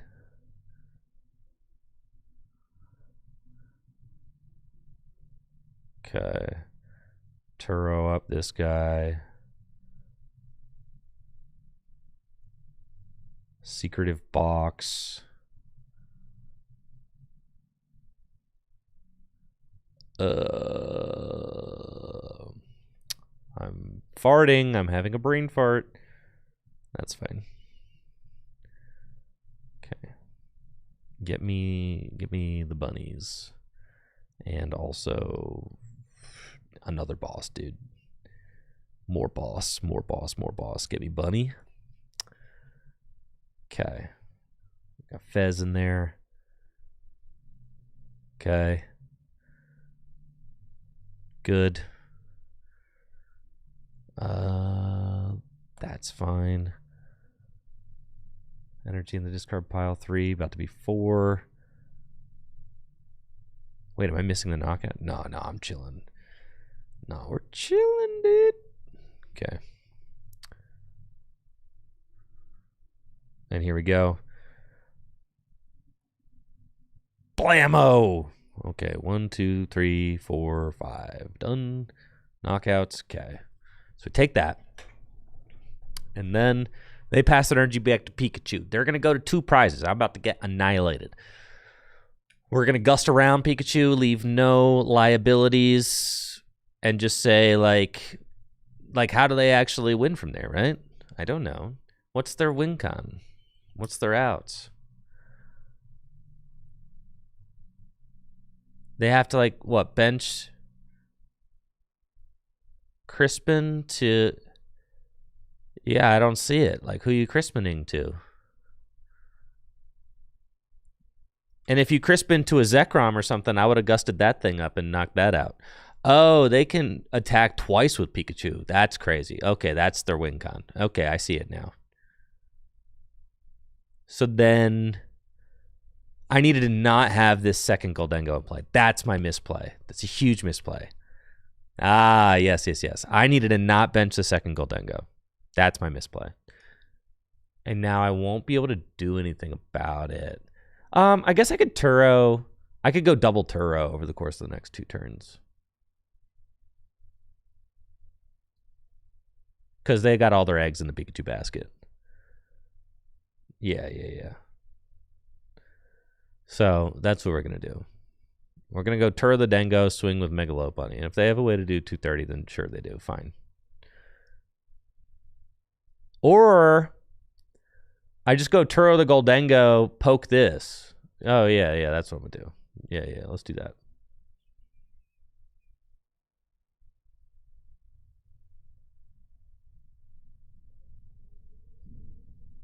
Because they don't have hands built up, so...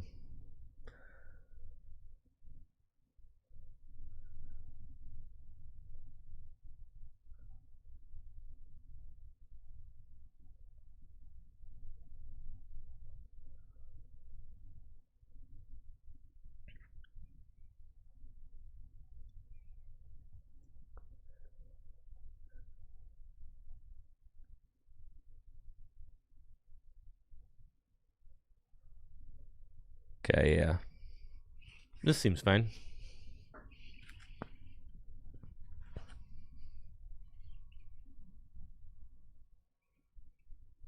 No, the next round's up. Come on, I gotta win. The problem here is that then they could just win with Blood Moon, right? Yeah, and that's the problem. Yeah, I needed to not have that. That was my lose con there. This is why we gotta play 1 Iono, bro. All right, next round is up.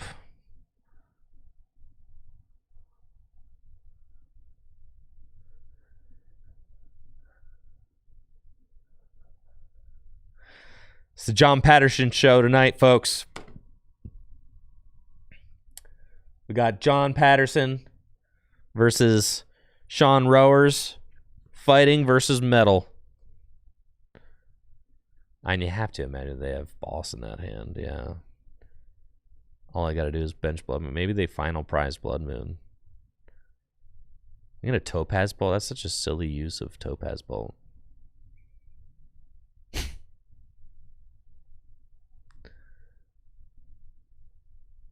All right, I got a round to commentate. I wish I had no liabilities.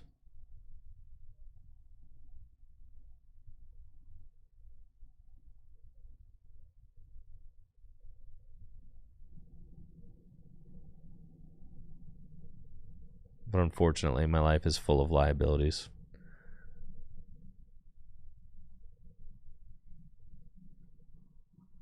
Kill the bundle? Oh, I guess I should have killed the bundle, yeah.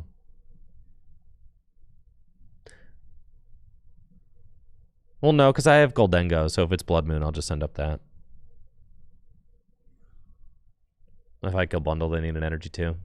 That's true, but I guess the Fez, I was hoping maybe they can't find it, but I mean, they have hardly any cards played. They'll just go get the...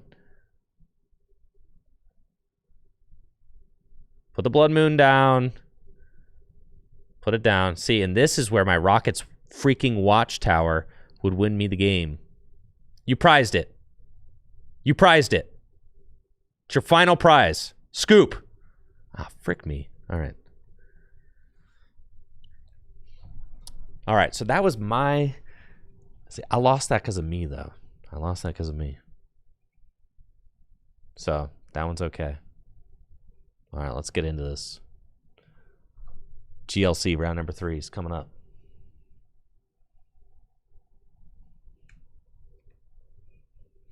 And we're hopping right into it, folks. GLC round number 3. Sean Rares versus John Patterson.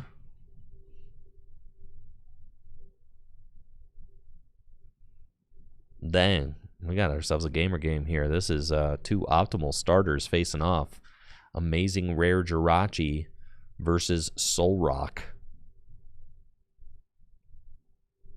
John Patterson looking for his 4th badge tonight. Tie it up with badge leader Alex Carpenter.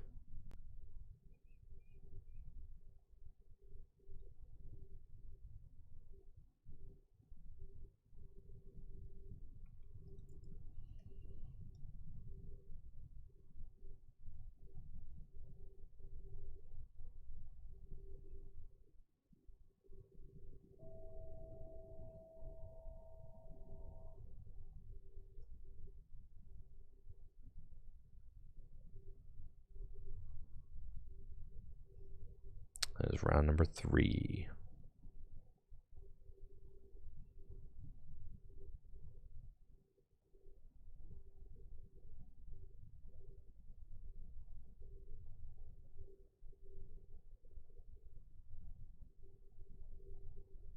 All right, let's see what we get.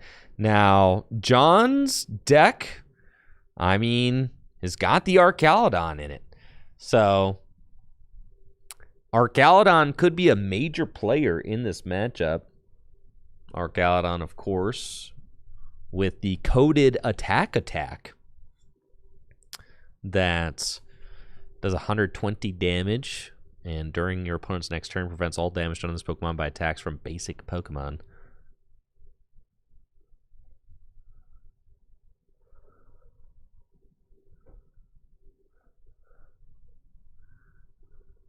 So if John can get this thing up and rolling, I mean, there's only one evolution Pokemon really in the entire fighting deck. It is Lucario. So if John can handle the Lucario, could sweep with Arcalodon. I'm sure that will be the thing that he tries to do. We've got Blood Moon coming down. I don't see much going on in Sean's hand, actually, outside of this. Well, actually, I do. There's a strong energy, too. The Blood Moon can juice itself up, and a strong energy, and a Guzma. And this could just be a turn 1 Mad Bite for Gust 120, and that's exactly what's going on. 150 hit point Pokemon, turn 1 Gust, knockout, Mad Bite, 120 damage. Other than that, Sean doesn't have like anything going on in hand. But this is a ton of pressure for the first turn of the game. An absolute load of pressure. John has got an energy on Iron Crown. Iron Crown is not going to be doing anything to this Blood Moon Ursaluna. Blood Moon Ursaluna has 150 hit points. Iron Crown maxes out at 120 damage. That's only if Sean has 3 bench Pokemon, which he does not.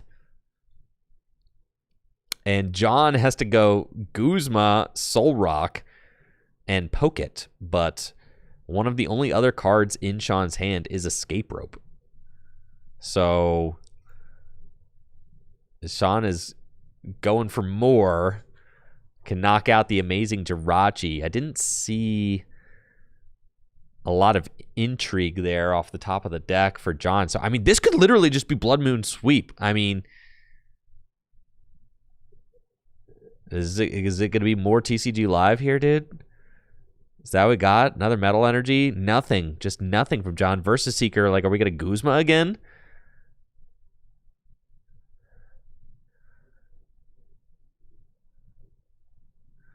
That's it. John just preying on a top deck.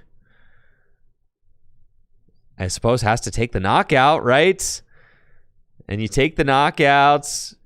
Brace for impact. Blood Moon is doing 120 damage. Premium Power Pro, and that's it. Muscle Bid and game. And Sean, no, knocks John Patterson out of contention for the medal badge tonight, while Sean marches on to a 3-0. The fighting deck so far. John unable to get moving with his metal deck. And now Sean Rares knocking on the door of a fighting badge here at Full Grip Games. You know, back-to-back short rounds, but that's okay because I got a test for Toronto. So back to the clientele, chat. Let's go. We're so back. Back. We're back. Hooray. And we're right back where we left off. That's fine. I got to win Toronto so I can feed my family.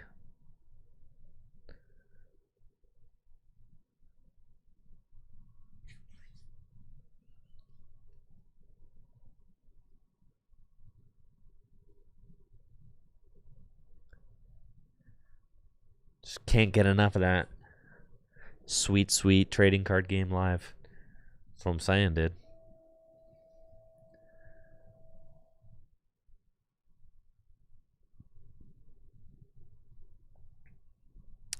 Another not great opening hand, but trust. It'll buff outs. Turn 1 minor errand running.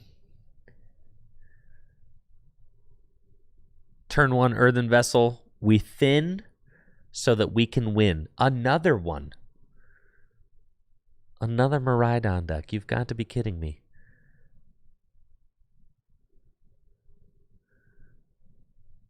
Your Miraidon deck wouldn't be so scary if I opened with cards in my hand. It's the same guy. The same guy. The meats. It is the same guy. All right, well, maybe I can actually draw some decent cards this game. That would be great.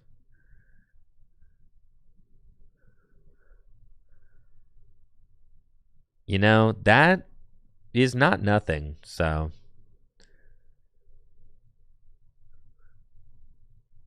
we can actually work with this for sure. I should have maybe checked my prizes, but let's go.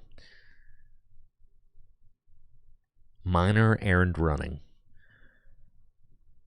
Let's go, dude. Let's go. Yo, get me those energy. Okay, okay. I do have gusts. 250 next turn. Dankus, my goats, with a prime sub, 73 months. We'll sub Dankus. Dude, you got me last time, the meats. You ain't getting me this time.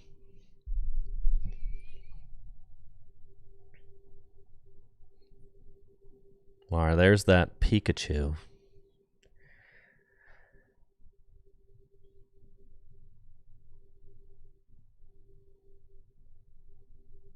Yeah, the Pikachu could be a problem. Pikachu, it's not great for us.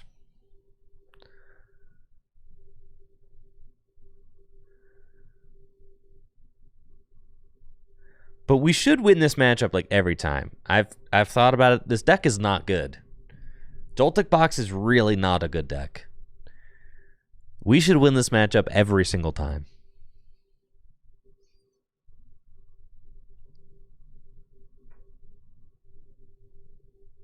But Joltik Box like preys on just like anything. Just something bad has to happen across the field and then you can win.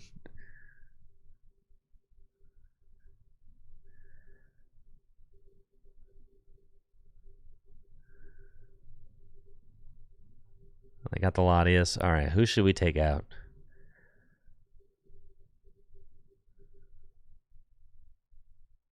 I got the EXP share on the Pikachu.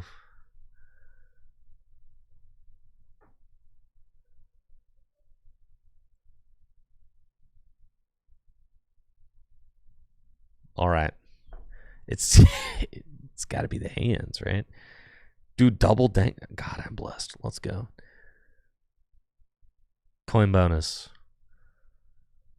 The Baniri there. It's big.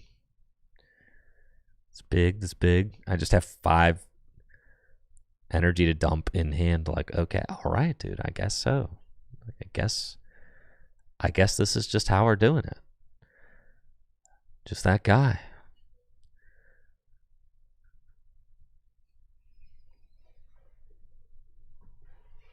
So I'll probably get spanked by the Pikachu here, but that's okay.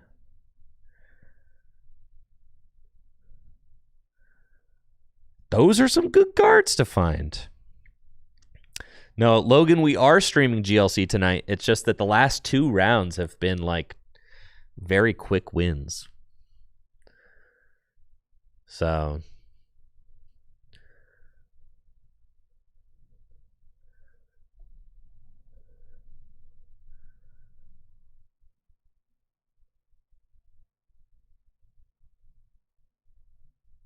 the Pheasantipiter. All right, so my Goldengo is getting slain. Do we just try to ignore the Pikachu? Is that what we're trying to do here? Crispin? That's not good.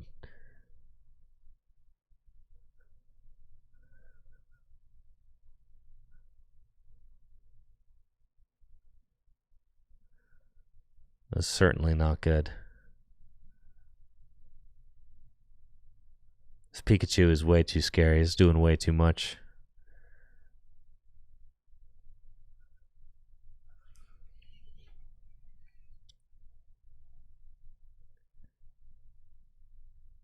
Oh, if I draw fine, I can race. That's true. Yes, but I mean, like, I haven't played a supporter yet. Like, oh, well, in Arvin, I played a boss. It's not fair to say that I have not played a card, because I have. Well, there's another boss. Okay. Okay, so... Oh, Fez isn't in the deck. That's fine.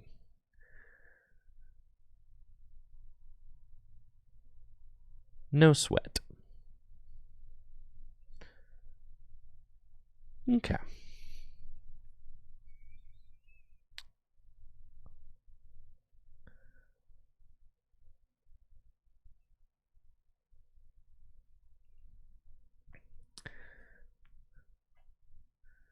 I mean, all right then. Just whatever, man.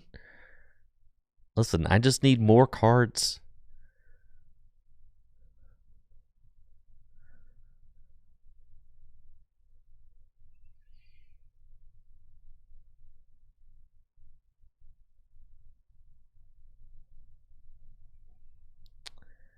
Okay. I've got 8 energy in the discard pile.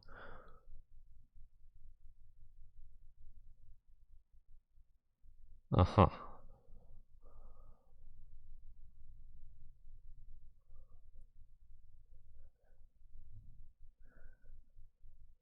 Okay.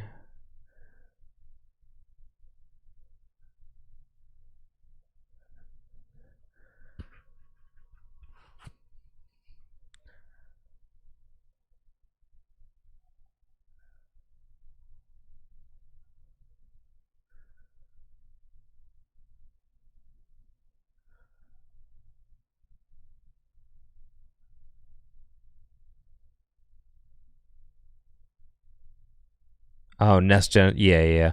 Well, I don't want a 2-prizer down for Blood Moon right now. You know what I'm saying? That's like my... Blood Moon, I could lose the game to Blood Moon, but I give myself 2 turns to find boss win. Right? They chuck the Blood Moon? You don't think they play a single recovery card? All right, we didn't find Fez.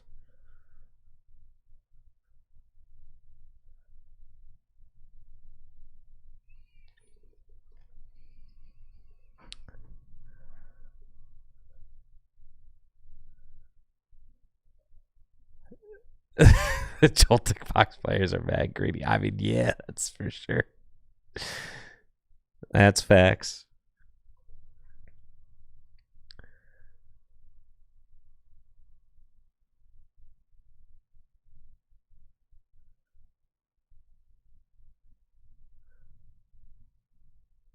Well, they got the... I mean, maybe they don't have a Night Stretcher. You would think that they play a Night Stretcher. Oh my god, I'm going to get annihilated by this thing. It's fine.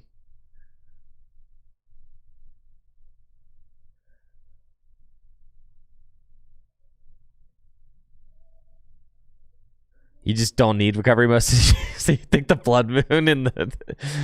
You think the Blood Moon in the... I mean, that's fine. They'll go. And then I just have a couple of turns. I have 2 turns to find my way. Holy cow, that thing. It's fine. All right, no Pheasantipity this game. I can even just poke the Pikachu. I do just need to find, like, something. That helps.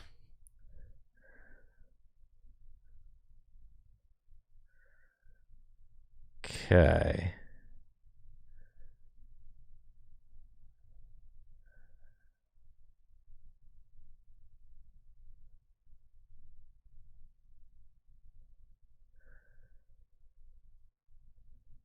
You will do... And you probably can boss and knock out whoever you want. I am not losing to this Joltik box deck again. I'm literally not, dude.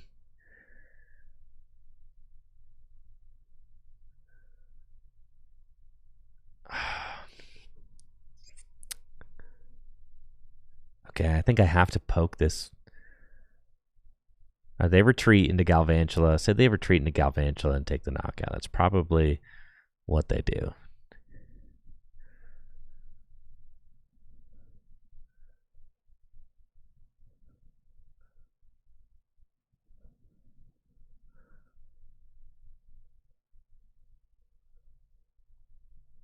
Got one more Goldengo left in deck.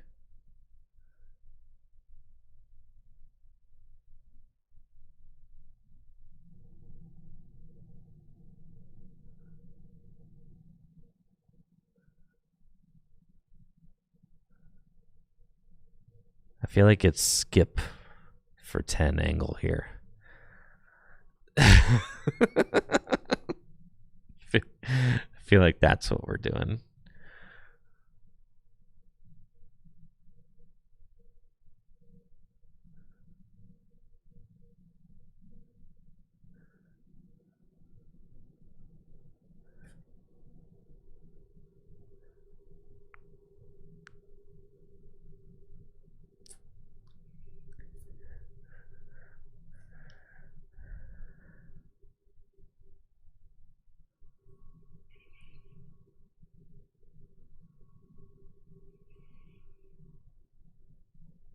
Not having Pheasantipity this game has been tough. I also had like a really weak start.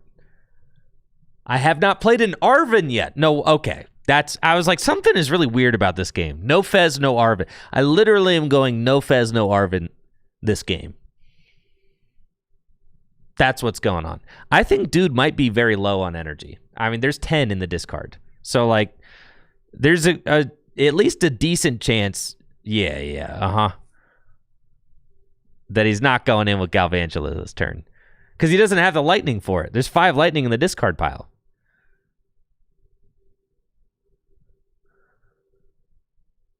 This might be a failed crisp. Okay, a metal. All right, there's no more lightning left, though. There's 5 lightning in the discard. It's probably like all of it. Okay. I think I do have Genesect, right, in the deck. So, but I need to be very careful about putting a 2-prizer into play. Because of this guy. So I need to basically not. Because that thing can 1-hit KO anything. So got 2 Gimme Gold down.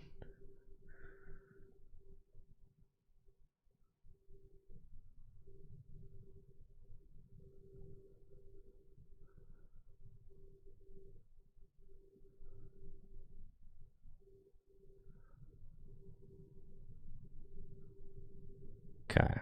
Just do this. Arven for Secret Box.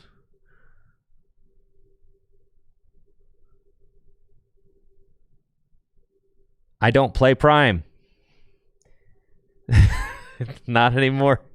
Not anymore, dear chatters. Not anymore. I'm a different man now. Okay?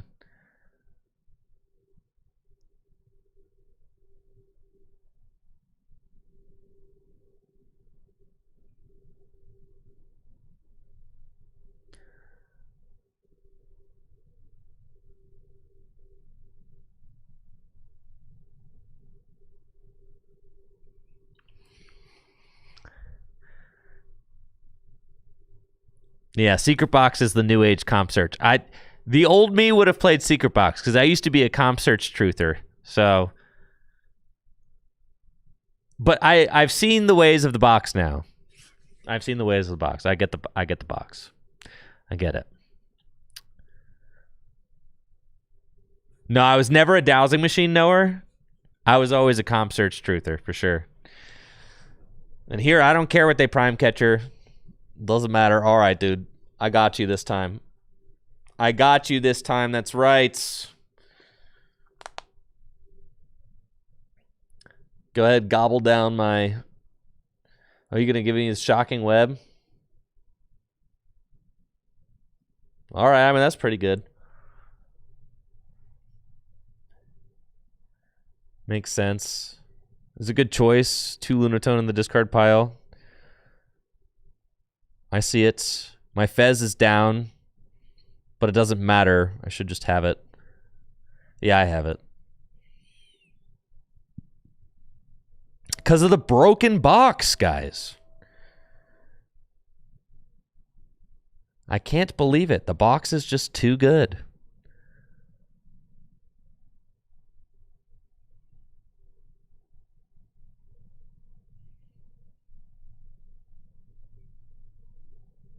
The box is just too goated.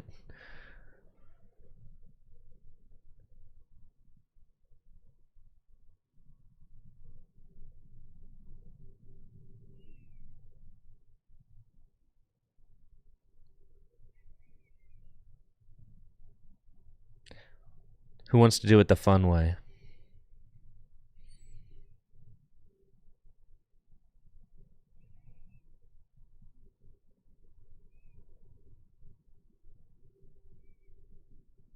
Let's go. Ah, sweet, sweet victory. We got there. That's right, dude. No way they want this smoke 3 times.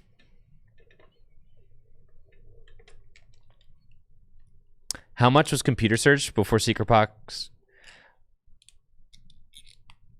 Yeah, Computer Search used to be like $50 pre-pandemic. I mean, but that's like, imagine if they announced they were running expanded regionals like next month, right?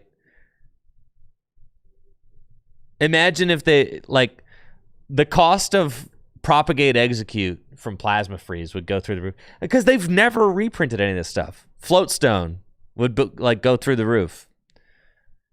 They've never reprinted this stuff, and they could. No, Comp Search wouldn't go up because box is better for sure.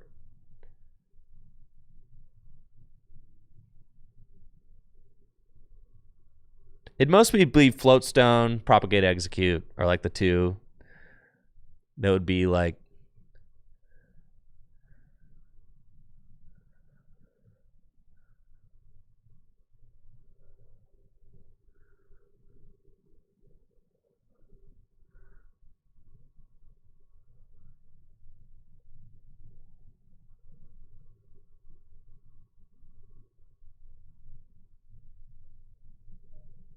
There are 2 Prince of Flowstones, true. That's crazy.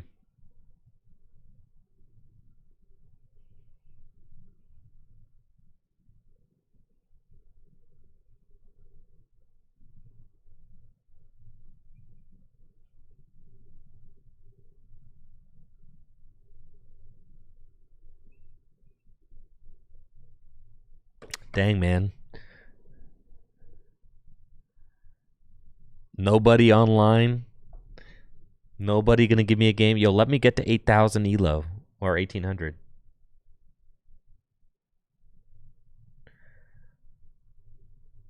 Let me get there.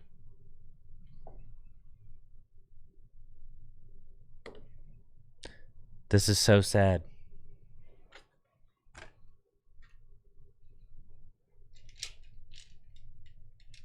$8,000 elo before Toronto or unsub. There we go. Soda King says while unsubbed. Not threatening much.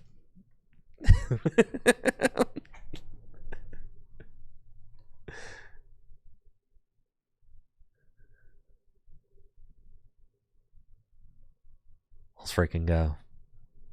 Back in the paint.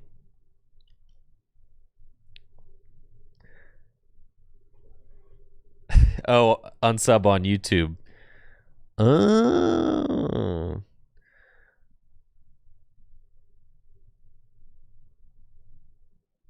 YouTube's been going after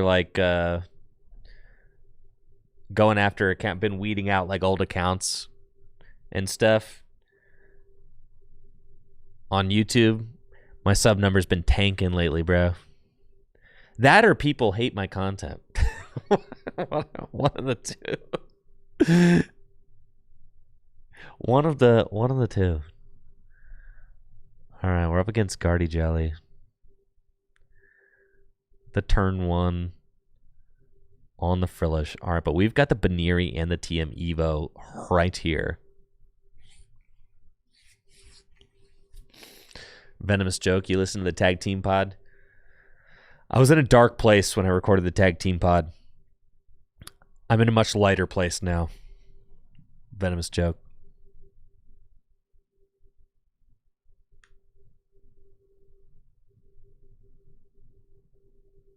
Okay. Let's go Fartazon. Please, Bunny, be in here. You stupid rabbit! What's wrong with you? We can't even win this. You have literally one job, dude. You have one job. Okay.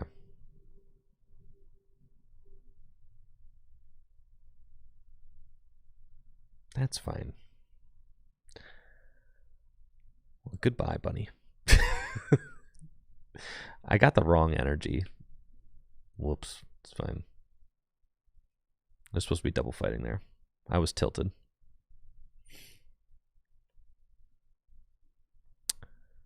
Okay.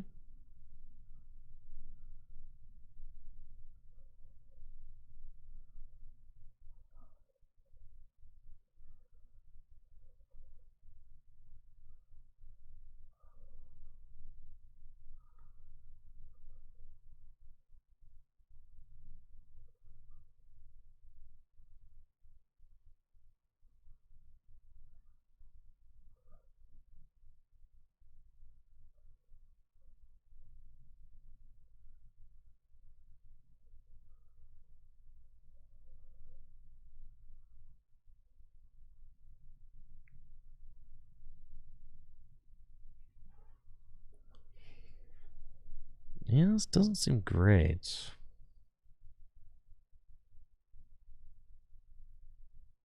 What are we even getting here?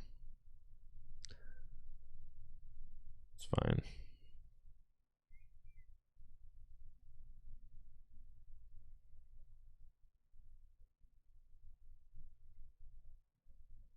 And this is where I would evolve into my bunny rabbit if I had one.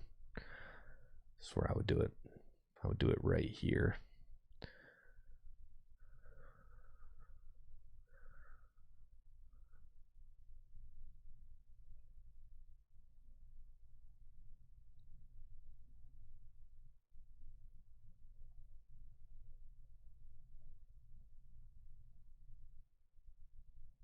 This is where my low punny would go.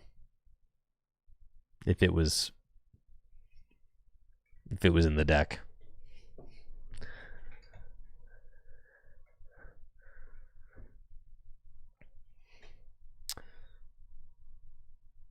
So the Frillish with the Charm, yeah.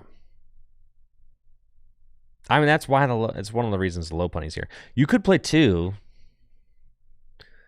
like a 2/2 low punny line. You could if, yeah. But, or you could just say like, well, that's why we're playing a best of 3, right?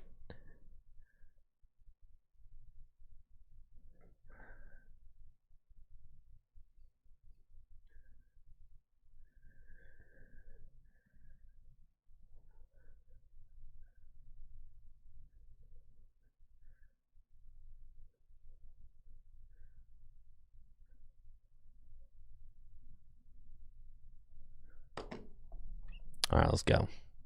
Dude, they didn't even. What is going on? Just literally Frillish Town. That's where we are. Just Frillish Town.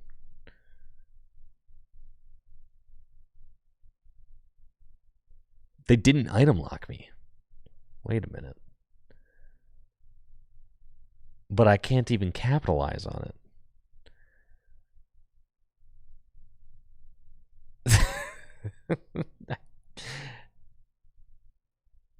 I can't poke the Frillish. They're just gonna. A 1-2 bunny? What's the point of a 1-2 bunny? You could still prize your Baneri.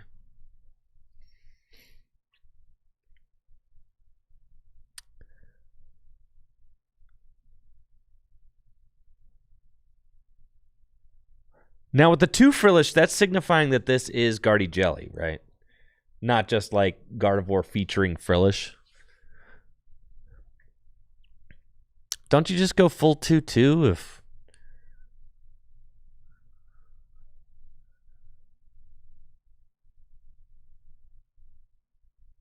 We'll see if we can find a boss's orders here.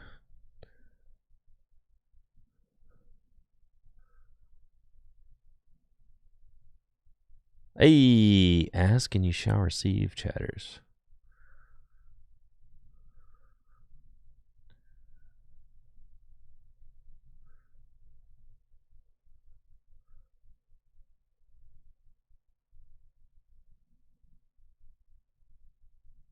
Bunny?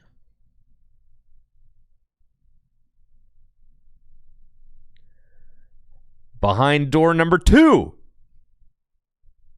Frick. All right.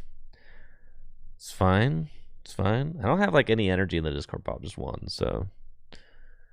And we are playing 3 actual copies, or 4 actual copies of boss's orders. So if they evolve up into Jellicent, we can like boss around. There's a little hesitant to use that boss, but I'm digging for the bunny. So like kind of have to at a certain point do it, right?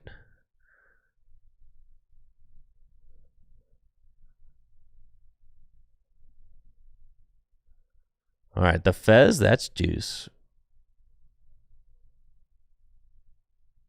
We like to see that card down.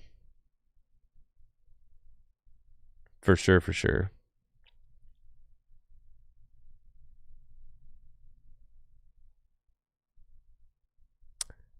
I mean, I have 1 card that I consider like a flex spot in the list right now. It's the Picnic Basket. I feel like the Picnic Basket could be anything.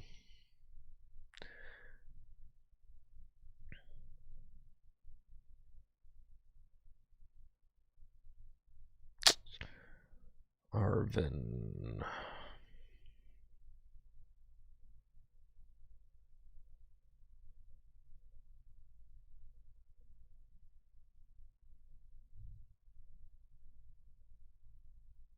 Sure, whatever. I'll recycle 1 more time. Whoopee! All right, I really got to cut that out though. All right, I'm shooting my shot right here.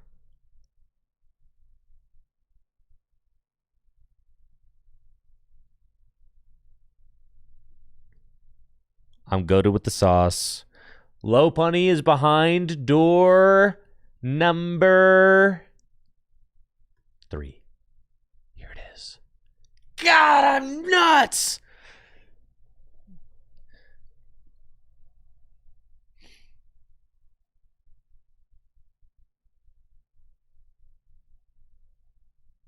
Okay.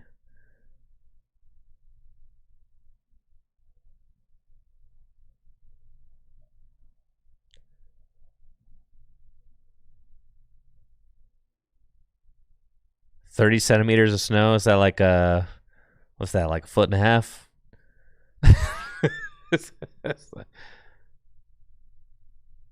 Yeah, that's like a foot and a half.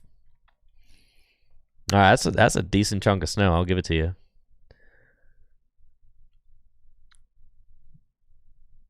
Dude, I'm freaking nuts with the gamer sauce right now.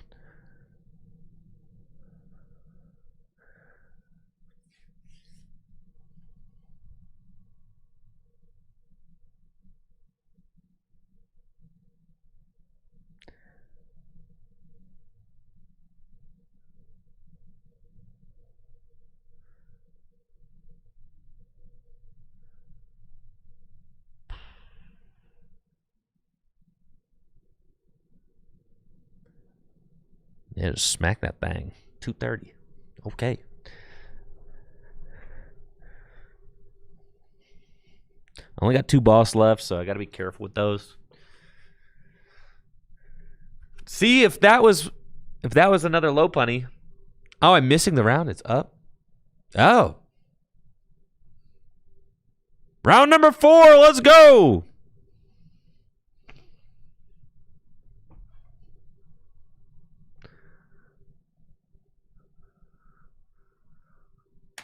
Bang.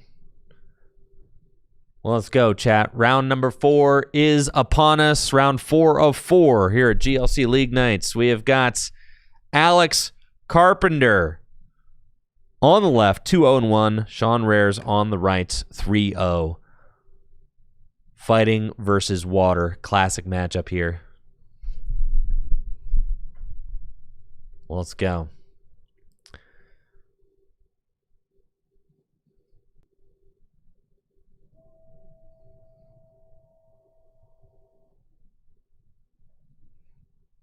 Alex Carpenter, 2-0-1.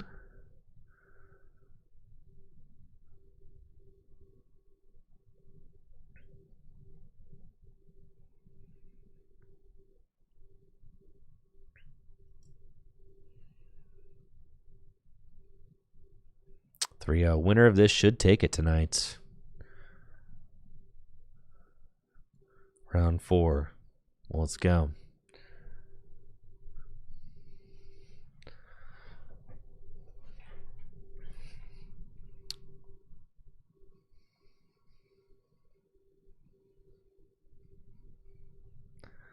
Sean getting out.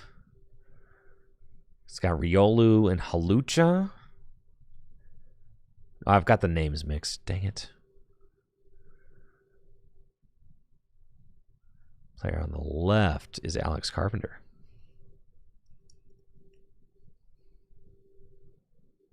Now we've got it. 2-0-1. Sean Rowers. Got it. And Alex looks like he's playing the Milo Pump version of Hydro Pump. So it's basically, it's a Wailord deck. Like, okay. It's certainly a Wailord deck. But the idea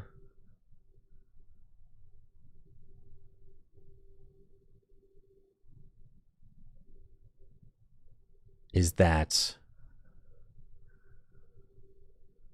you can use Melodic to like recur cards,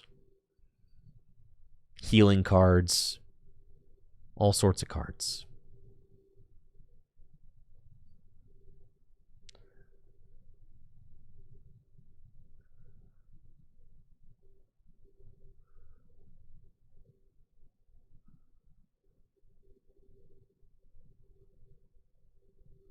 I've almost got this dub over here on TCG Live, and then I can be done with the client and actually focus.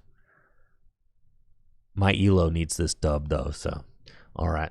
I'm down to 2 prizes. They're at 6. They item locked me again. I've got 3 Goldengo and a Mega Lopunny with 2 energy using Spiky Hopper in the active.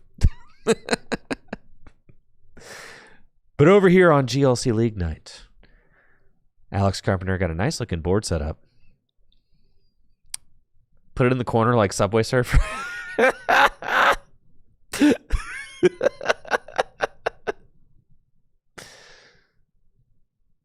right, they finally evolved into Jellicent DX.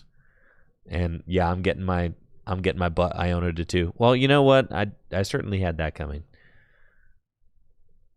But yo, I find Turo off the Iona 2. Kind of nuts. All right, Sean has got Iona. All right, so scoop up net the Halucha, Iona. Kind of just trusting the deck. I mean, Alex doesn't have Snom down, so you have to imagine that Carpenter prized Snom. Which means, but also doesn't have, like, Sobble down, right? So you have to imagine that there are some key pieces prized for Alex Carpenter, because he would love to have Sobble down to evolve into Drizzile. He would love to have Snom down to evolve into Frostmoth. Now, that is the weakness of the Milo Pump version of this deck, is that it does not play Bax Caliber for consistency, right? So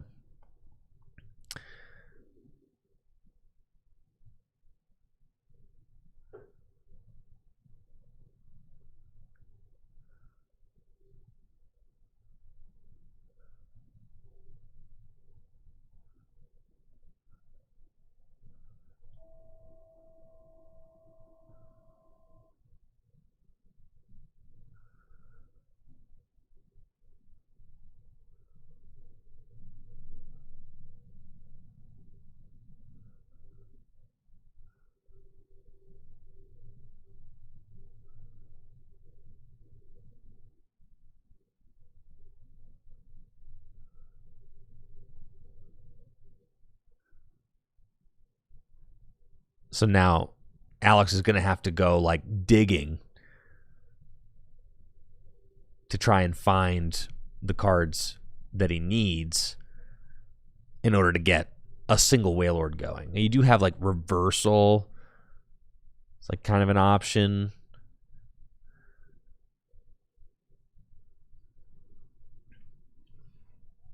But as we see the Reversal energy going on to the Whalmer now, I have to imagine Ball Guy is a clutch find, so you can use Hisui and Heavy Ball if indeed the Snom is prized, which I suspect that it is.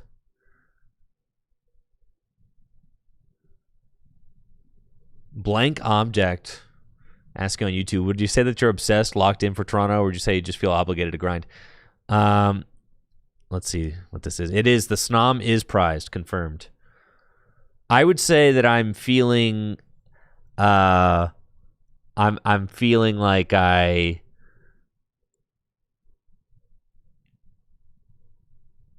don't want to underperform. So I want to do well. So I'm feeling like I need to lock in.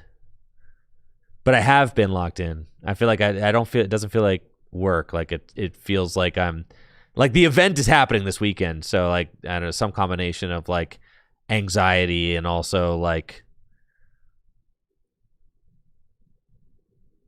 the impending doom of the event actually coming to fruition is making it so that I very much want to test for this weekend. It's like cramming for a test. Yeah, it's like cramming for a test, I would say. Like, I've got an exam happening and there are two options, pass or fail. And the tough thing about being someone like me who has been playing for so long is that the pass bar is kind of high. You know, it doesn't, like, literally day 2 regional, feel nothing. Like, it'd have to be top 32 to feel something. If I don't cash, I don't feel anything. That's what it's like right now. Day 2, feel nothing. Like, I literally feel nothing. Like, dude, give me half a booster box. Like, bro, I do not want half a booster box, bro. I want the $2,000.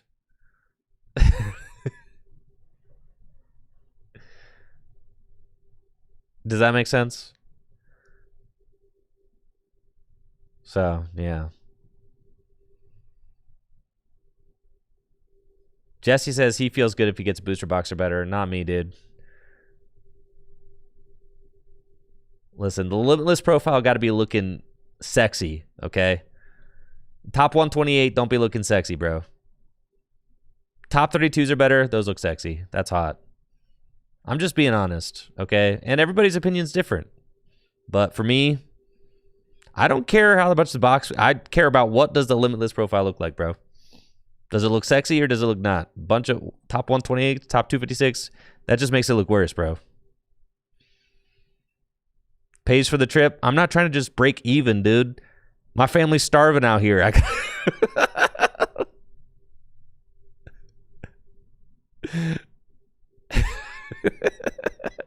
I ain't trying to break even. I got a whole weekend of work ahead of me. You trying to break even for a whole weekend of work? All right, I won that game against Scardy Jelly, by the way. 1784 Elo. Let's go.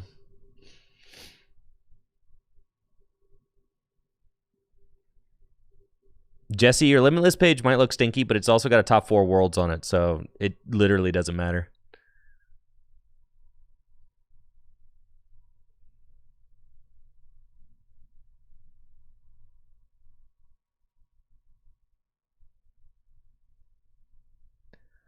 Yeah. Looks like Alex Carpenter is cruising on his way to a water badge here.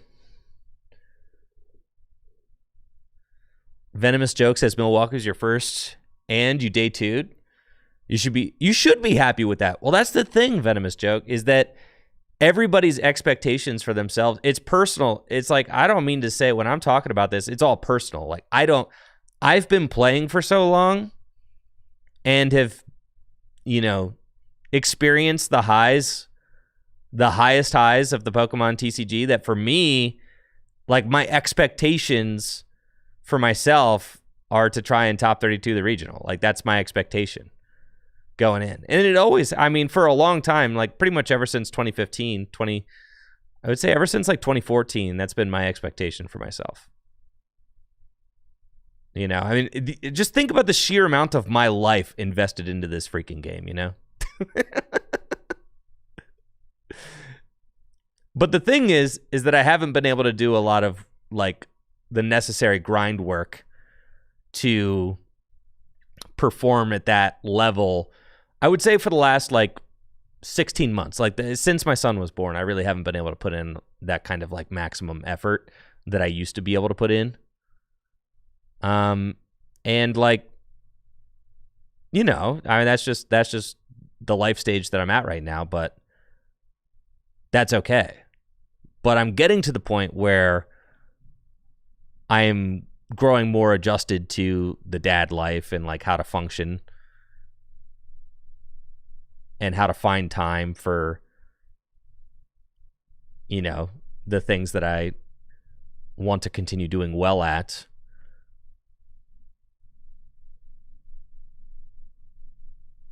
And I think like the real thing for me is like, I got to play on my phone. I have to play on my phone, right? Like just in the cracks of the day, like that's one way for me to get my reps in now. Is that just like, I have to play on the phone.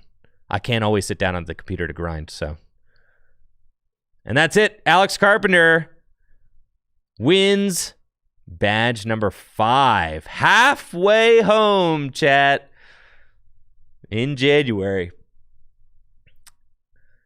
Alex Carpenter, badge number 5. Jesse says, that's a good way to look at it, though. If I miss day 2, at least I dodged the stinky limitless entry. That's what I'm saying, dude. That's what I'm saying, bro. That's what I'm saying. Everybody's got different expectations for themselves. Congratulations, Alex Carpenter. Tough breaks there, Sean. Tough breaks.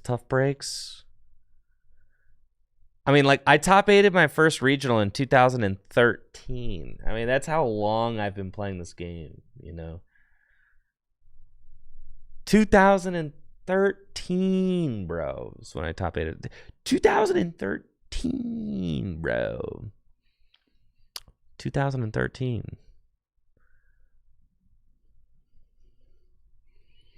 It's just such a... And then I think about this, like, dude, this 10-year span from 2015 to 2025, that feels like an eternity to me. I can't even imagine what like John Harbaugh and Mike Tomlin feel like, bro. I can't even imagine what they feel like. And like you were a head coach of a team for dang near 20 years. That is like an eternity, is literally an eternity. But for me, like, I'd rather have a top 32. Like, I'd literally rather not have the placement on the Limitless page at this point, right? Like,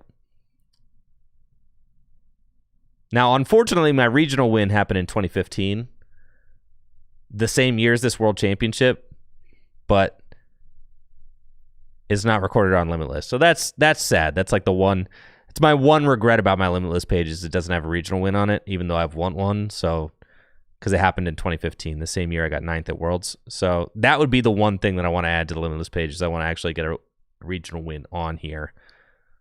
But I mean, look at that, dude. Like each year kind of tells a story, bro. That's crazy. Like look at these finishes. They all look great. I just need a freaking couple dubs on there, you know? Not on Limitless. It doesn't count. You don't make the rules. All right. Fair enough. Guess I'm just going to have to get out here and freaking win then. I got a second on a Limitless page, though. Guess I just got to dust myself off and get that fat dub. And maybe that's one of the reasons that I'm grinding so hard.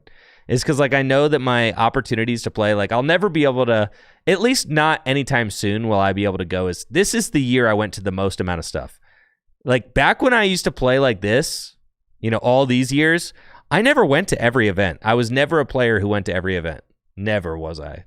Like, I would only go to the first regional that I ever flew to, I think was Dallas, right here. This was the first regional championship I ever flew to, ever, in my life. It was like 2018.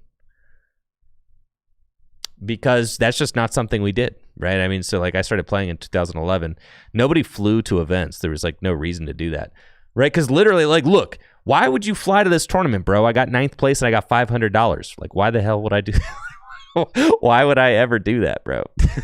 There were 1,000 players at this tournament. I got 9th place. I got $500. Like, that barely paid for the flight. Like, so there was no reason to ever fly to tournaments. People didn't do it because it just was stupid. And you didn't need to fly to qualify for Worlds. You could just get your championship points. Now, in order to get the automatic day 2, you had to fly to everything. So you had like your real grinders were the people that were grinding for like automatic day 2. Those people would fly to everything. But I always got the poor man's invite, which is like you had to grind through day 1. And I did that. So like in 2015, I didn't have a day 2 invite. I had a day 1 invite, grinded through day 1, got 9th overall. And then in 2023, I also didn't have a day 2 invite. I had a day 1 invite, but I grinded into day 2 and got 21st place. So I'm really proud of those Worlds results because they were not the easy way. They were both the hard way.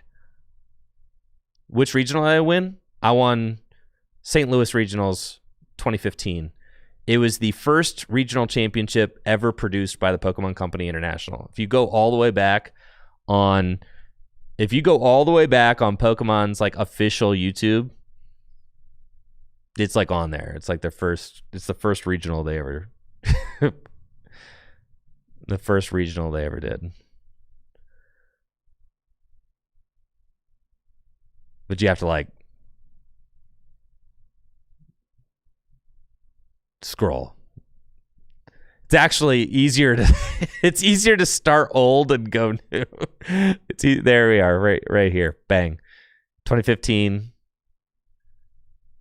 There I am. Yep. This is the first regional they ever produced. Isn't that crazy? Now, they'd produced like world championships before, but they'd never produced a regional championship. It was the first regional championship that they ever produced. So at least I have video evidence of it. That's like the one thing. Like, it might not be on Limitless, but at least there is high clarity video evidence with J-Wits and Puka on the mic. Like, that's about as good as it gets for back in the day. That is. It's literally as good as it gets. Most people's regional championships either have some like a bootleg stream or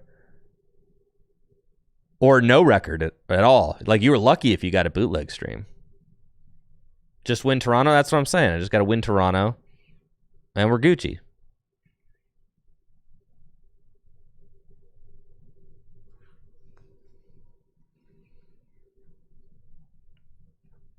But yeah, so for me, like, I've never had this year I went crazy because this was like after the pandemic. I was still like, I wasn't a father yet, right? So like Natalie and I didn't have a lot of obligations other than Pokemon. So I just went nuts this year. I went to like everything. And honestly, I was pretty underwhelmed with my results because like I didn't top 8 a regional and I was really mad about that. I was like livid.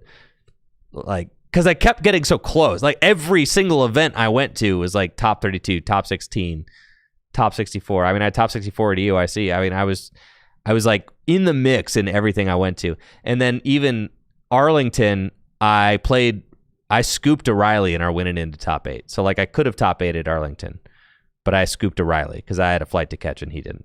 So that was like, we met in the final round of Swiss and I scooped him into top 8. So that felt bad. So then my one regret was that post-pandemic I didn't top 8 a regional, and then I did in Indy. Like after I already was like retiring from the World's Grind, I did. You know, I worked really hard on Chen Bao and I did. So that felt really good because obviously I top 8 at the last regional before the pandemic, and then like after the pandemic I was going ham and I still like just kept kind of like missing despite being like right there. And then I got that top 8. So honestly, that gave me like that felt really good to get that top 8 there post pandemic, because like the lion's share of my competitive career, and I would even say like my competitive peak probably was like, you know, 2015 to 2019, right? Like this stretch here. You know, and now I'm an old man. But we can still do it. We still got it, folks. We still got it. Toronto this weekend. I'll see you guys there. I'm out of here. You guys all have a lovely, lovely weekend. Hopefully I do well at Toronto and you guys will see me on stream. That'd be a lot of fun. I appreciate the love. Thank you guys for being here today. And I'll end up doing a vlog. I'm going to do a vlog for Toronto so you can follow along with how the trip goes. I might even bring extra cameras, pass the cameras around, let some of the other boys do a little vlogging too. I don't know. We'll see. I got all the boys are going to be there. Me, the entire tag team podcast, me, JW, Riley, Jesse. It's going to be a good time. And Natalie, and my son is going to be there too. So, you guys have a wonderful day. And I'll see you next week. If I don't see you on the cast this week.